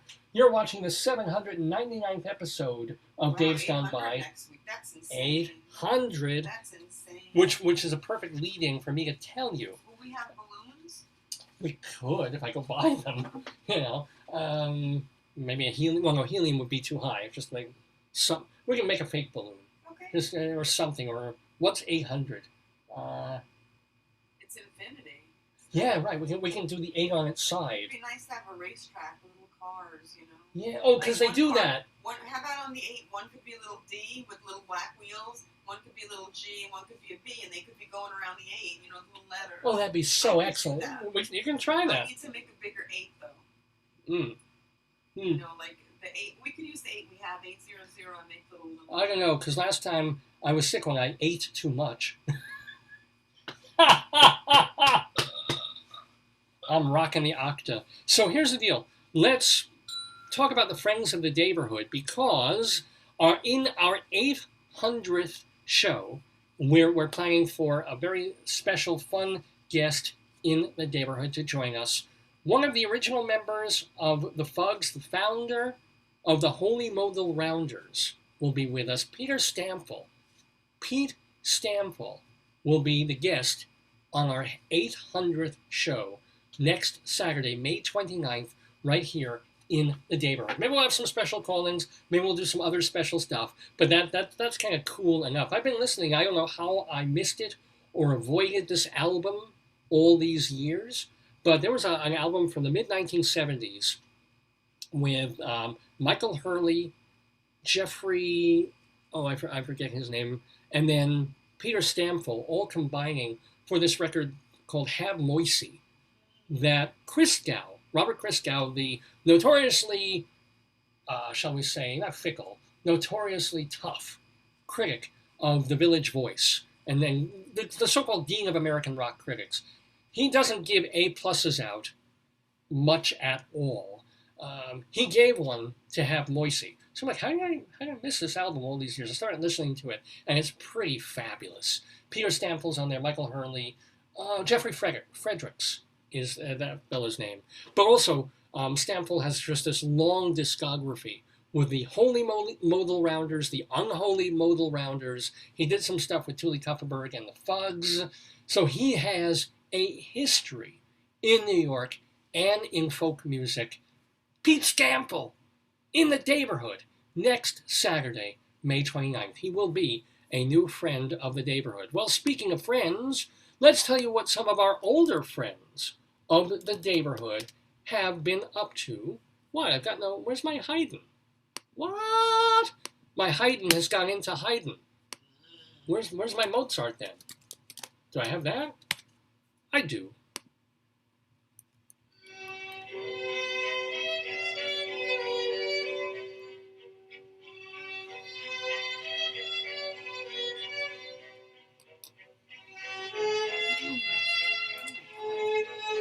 So in Friends of the Daverhood, we just kind of let you know that so-and-so who was on the program X many years ago, this is what they're doing now. For example, our friend David Cale today is doing his solo show, The Smiling Squirrels of Tompkins Square Park.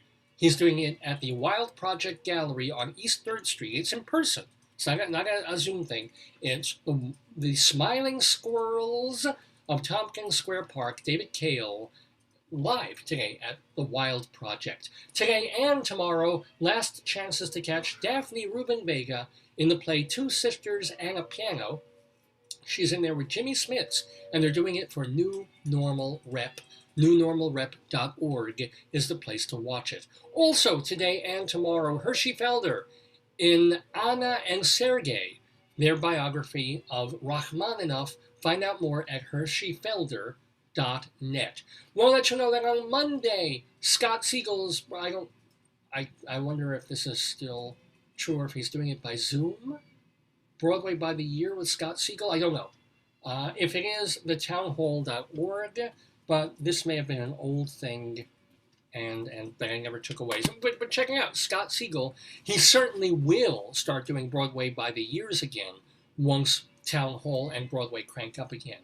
So go looking for that. On Thursday, May 27th, Vince Giordano and the Nighthawks will be live. Yes, live in Holmdel, New Jersey. Go see them. Go dance. Go enjoy.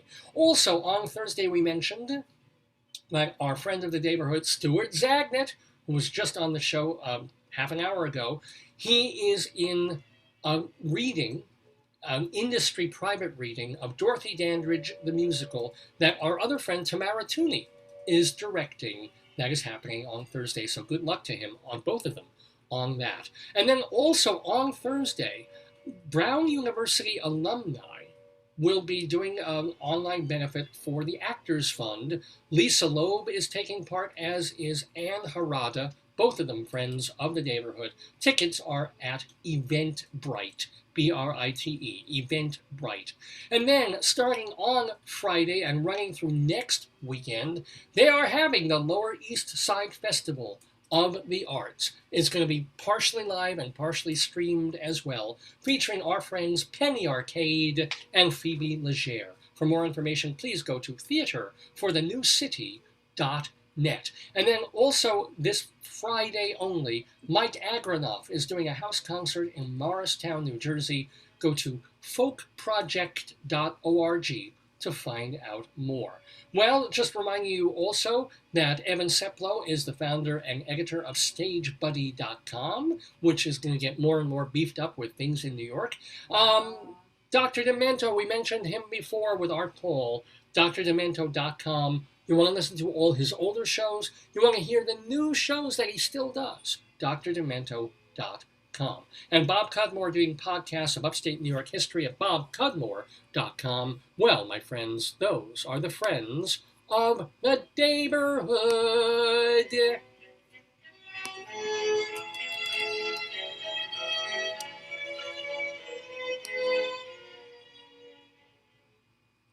So it's about 10 after 12. It's amazing that this show ran 3 hours and we didn't even do Gritty Crimes at All Times. We didn't have a rabbinical reflection from the rabbi. We didn't do Dave, well, what was it?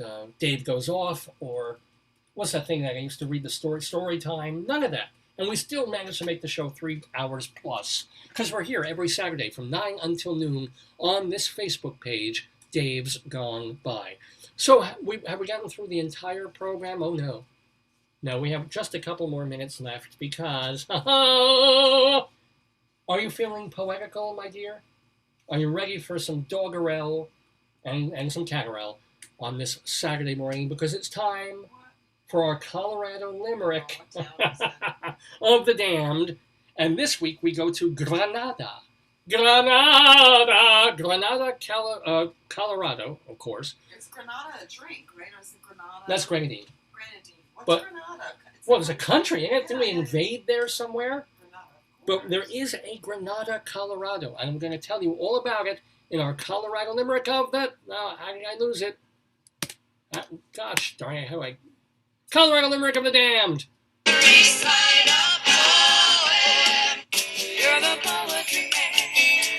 A limerick is a comic verse of 5 lines, in which lines 1, 2, and 5 will end with words that rhyme. And likewise, verses 3 and 4 also end with words that rhyme. So this is a limerick. Rocky Mountain, Colorado, Colorado. Yeah. Yes, indeed. Rocky Mountain High. And by the way, congratulations. That last voice you heard was Christine Lavin. She just got an honorary doctorate. Man, honorary doctorate Get a real one. She says she has a real one. No, I said get a real one. Whoa. Get a real one. Well, you write as many nice songs as Christine yeah, Lavin. honorary doctorates, I don't. They're doing it because they want money from her, or they want her to be a guest speaker in a all right, maybe that. graduation. Yeah. That's what they do. It's quid pro quo. Christine Lavin, she, I guess she makes an okay living, but they're not going to get millions of dollars from Christine. No. I only wish she had millions of dollars to give the does. college. I hope she does. But anywho, this is the Colorado Limerick of the Damned. For a couple of years now, every week I've been bringing you a horrible, disgusting 5-line poem about a different place in the beautiful state of Colorado. So there's some, we've done ones about Denver and Fort Collins and Greeley, but there are places, little towns in Colorado, hickburgs and podunk towns you've never heard of until I do a poem about them. And there's another one today. It's Granada, a small town in southeastern Colorado, only 12 miles west of Kansas, population of about 500 people. It was originally founded in the 1870s, probably named after a nearby creek, or as they might say, crick, called Granada Creek.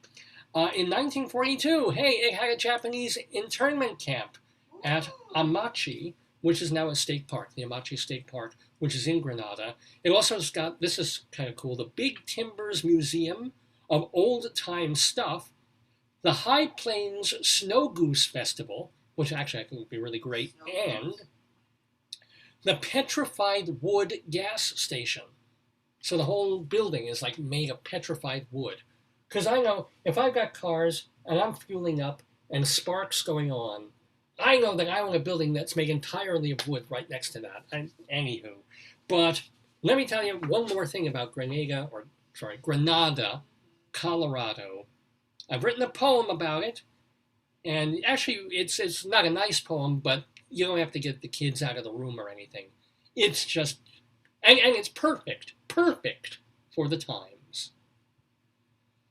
A boy in a bar in Granada said Israel should fear intifada. We got him real drunk, then roughed up the punk and spat in his pina colada.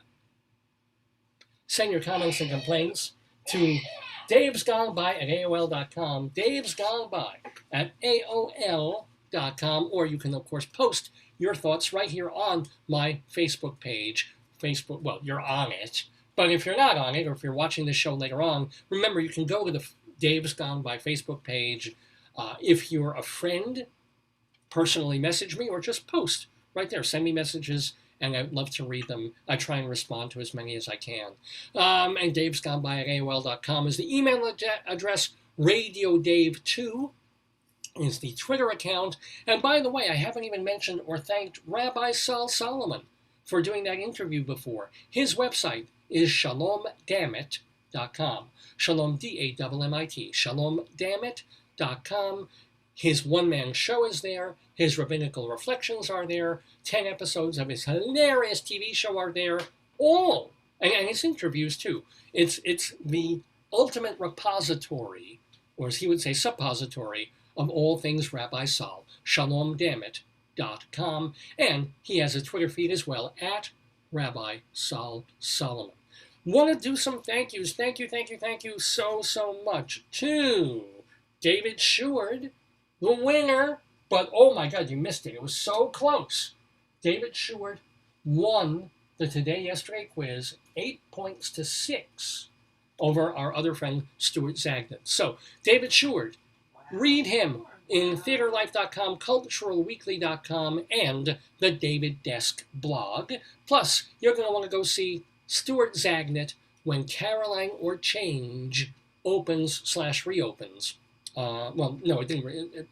It opens in October at Studio 54. It's a roundabout production. Stuart Zagnit is in there playing a Jewish guy. So go see him. Also, check out his website and his Facebook page because, if you want to hear, if you have Pokemon fans in your family, in your circle of friends, if they have kids who love Pokemon, wouldn't they love to get a greeting from Professor Oak?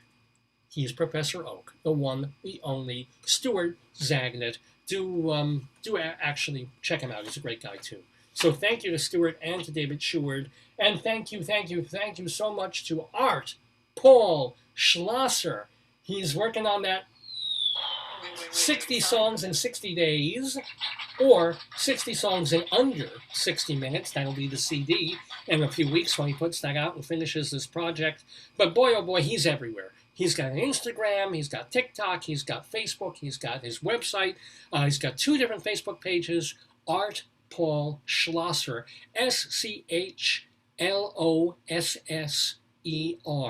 And, every time you sort of count them out, you say, oh, it's a novelty, it's a thing, it's kind of like, yeah. And then you actually listen to it, or you catch one of his songs that's cleverer than you think it's going to be, and you go, wait a minute. There's something to this guy. And I'll bet you when he pulls together a little crowd on the streets of Madison and they sit there for about 5 minutes or 10 minutes, they're really entertained. And they're really having a good time with our good time, Art Paul Schlosser. So thank him so much for being on the Daverhood this week. Thank you to my darling, wonderful wife, Joyce. Hey, Joycey. Sending a shout out to your mom and dad, whom we finally got to see last week. Yay. Yes, I know. Looking good, both of them. Sending a shout out to our mutual friend who is having a very, very rough day. I won't name her, but having the worst possible day you can have with a pet. So that's pretty sad. But hey, it's been a sad year. In so many ways, we soldier on and on, because we started this program in late 2002 on terrestrial radio, and here we are, all these years later, 18 and a half years later. Yes, now we're doing it as audio and video. It's on Facebook. It's a whole other thing. It's 3 hours long instead of an hour long. It's all different, well, some of the same, different features, and yet still here, still in the Daverhood, doing Dave's Gone By. Next week, May 29th, episode number 800 of Dave's Gone By, featuring Peter Stamfel, Joyce, and myself. Hopefully Leslie will be back to play the today-yesterday game. We'll see what surprises we have in store next week in the Daverhood. Until then, do I anything else to? Did I forget anything to add? Anything to? What's coming up? What's today? May 27th. No, nothing. Oh, tell people it's Memorial Day too. Is your thing going to be a Memorial Day weekend? Weekend, yeah. Yeah, so it's. Oh, I get a 3-day weekend next week. It'll be yeah. memorable. It'll be memorable to turn 800. Yeah. Boy, oh boy, oh boy. I feel like wait, how many was it? 900 Methuselah lived? Something like that. You just say it's like James Wappel and the anti-agers. They want everyone to live till 800. So. If only, well, yeah. But problem is that the way we are, you're fine until 93, and then you're horribly disheveled and in pain. They want compression of morbidity, so they want you to be sick shorter and live longer. So like you're healthy until you're 999 years old. Yeah, you only have 100 years, but percentage-wise, it's much less. Well, I wish all of you out there health and good times for this week. Just about the end of May coming up. See you next Saturday and I made a note to myself. By the way, watch The Marvelous Mrs. Maisel, because the third episode coming up will feature Stuart Zagnit in that as well. So, yes, finally, I bid you adieu. God willing, I'll see you next week with a new episode of Dave's Gone By. Here is a bit more of Art Paul Schlosser. Don't stand so close to me. Don't stand so close to me. I know you're very pretty, but I just saw you sneeze, and I don't want to get a disease. Don't stand so close to me. Don't stand so close to me. Can't you see? I'm trying to stay healthy, and diseases aren't free. Don't stand so close to me. Don't stand so close to me. Don't sneeze in my face. Don't cough in my face. Get out of my face. You might have said grace, but it's a disgrace. Get out of my face. Get out of my face. Don't stand so close to me. Don't stand so close to me. I know you're a big fan, and you're about to give me a grand. But did you wash your hands? Don't stand so close to me. Don't stand so close to me. Oh, my fans, now that the pandemic's seemingly almost over, you can stand as close to me as you like, especially if you join us next week. And gone by!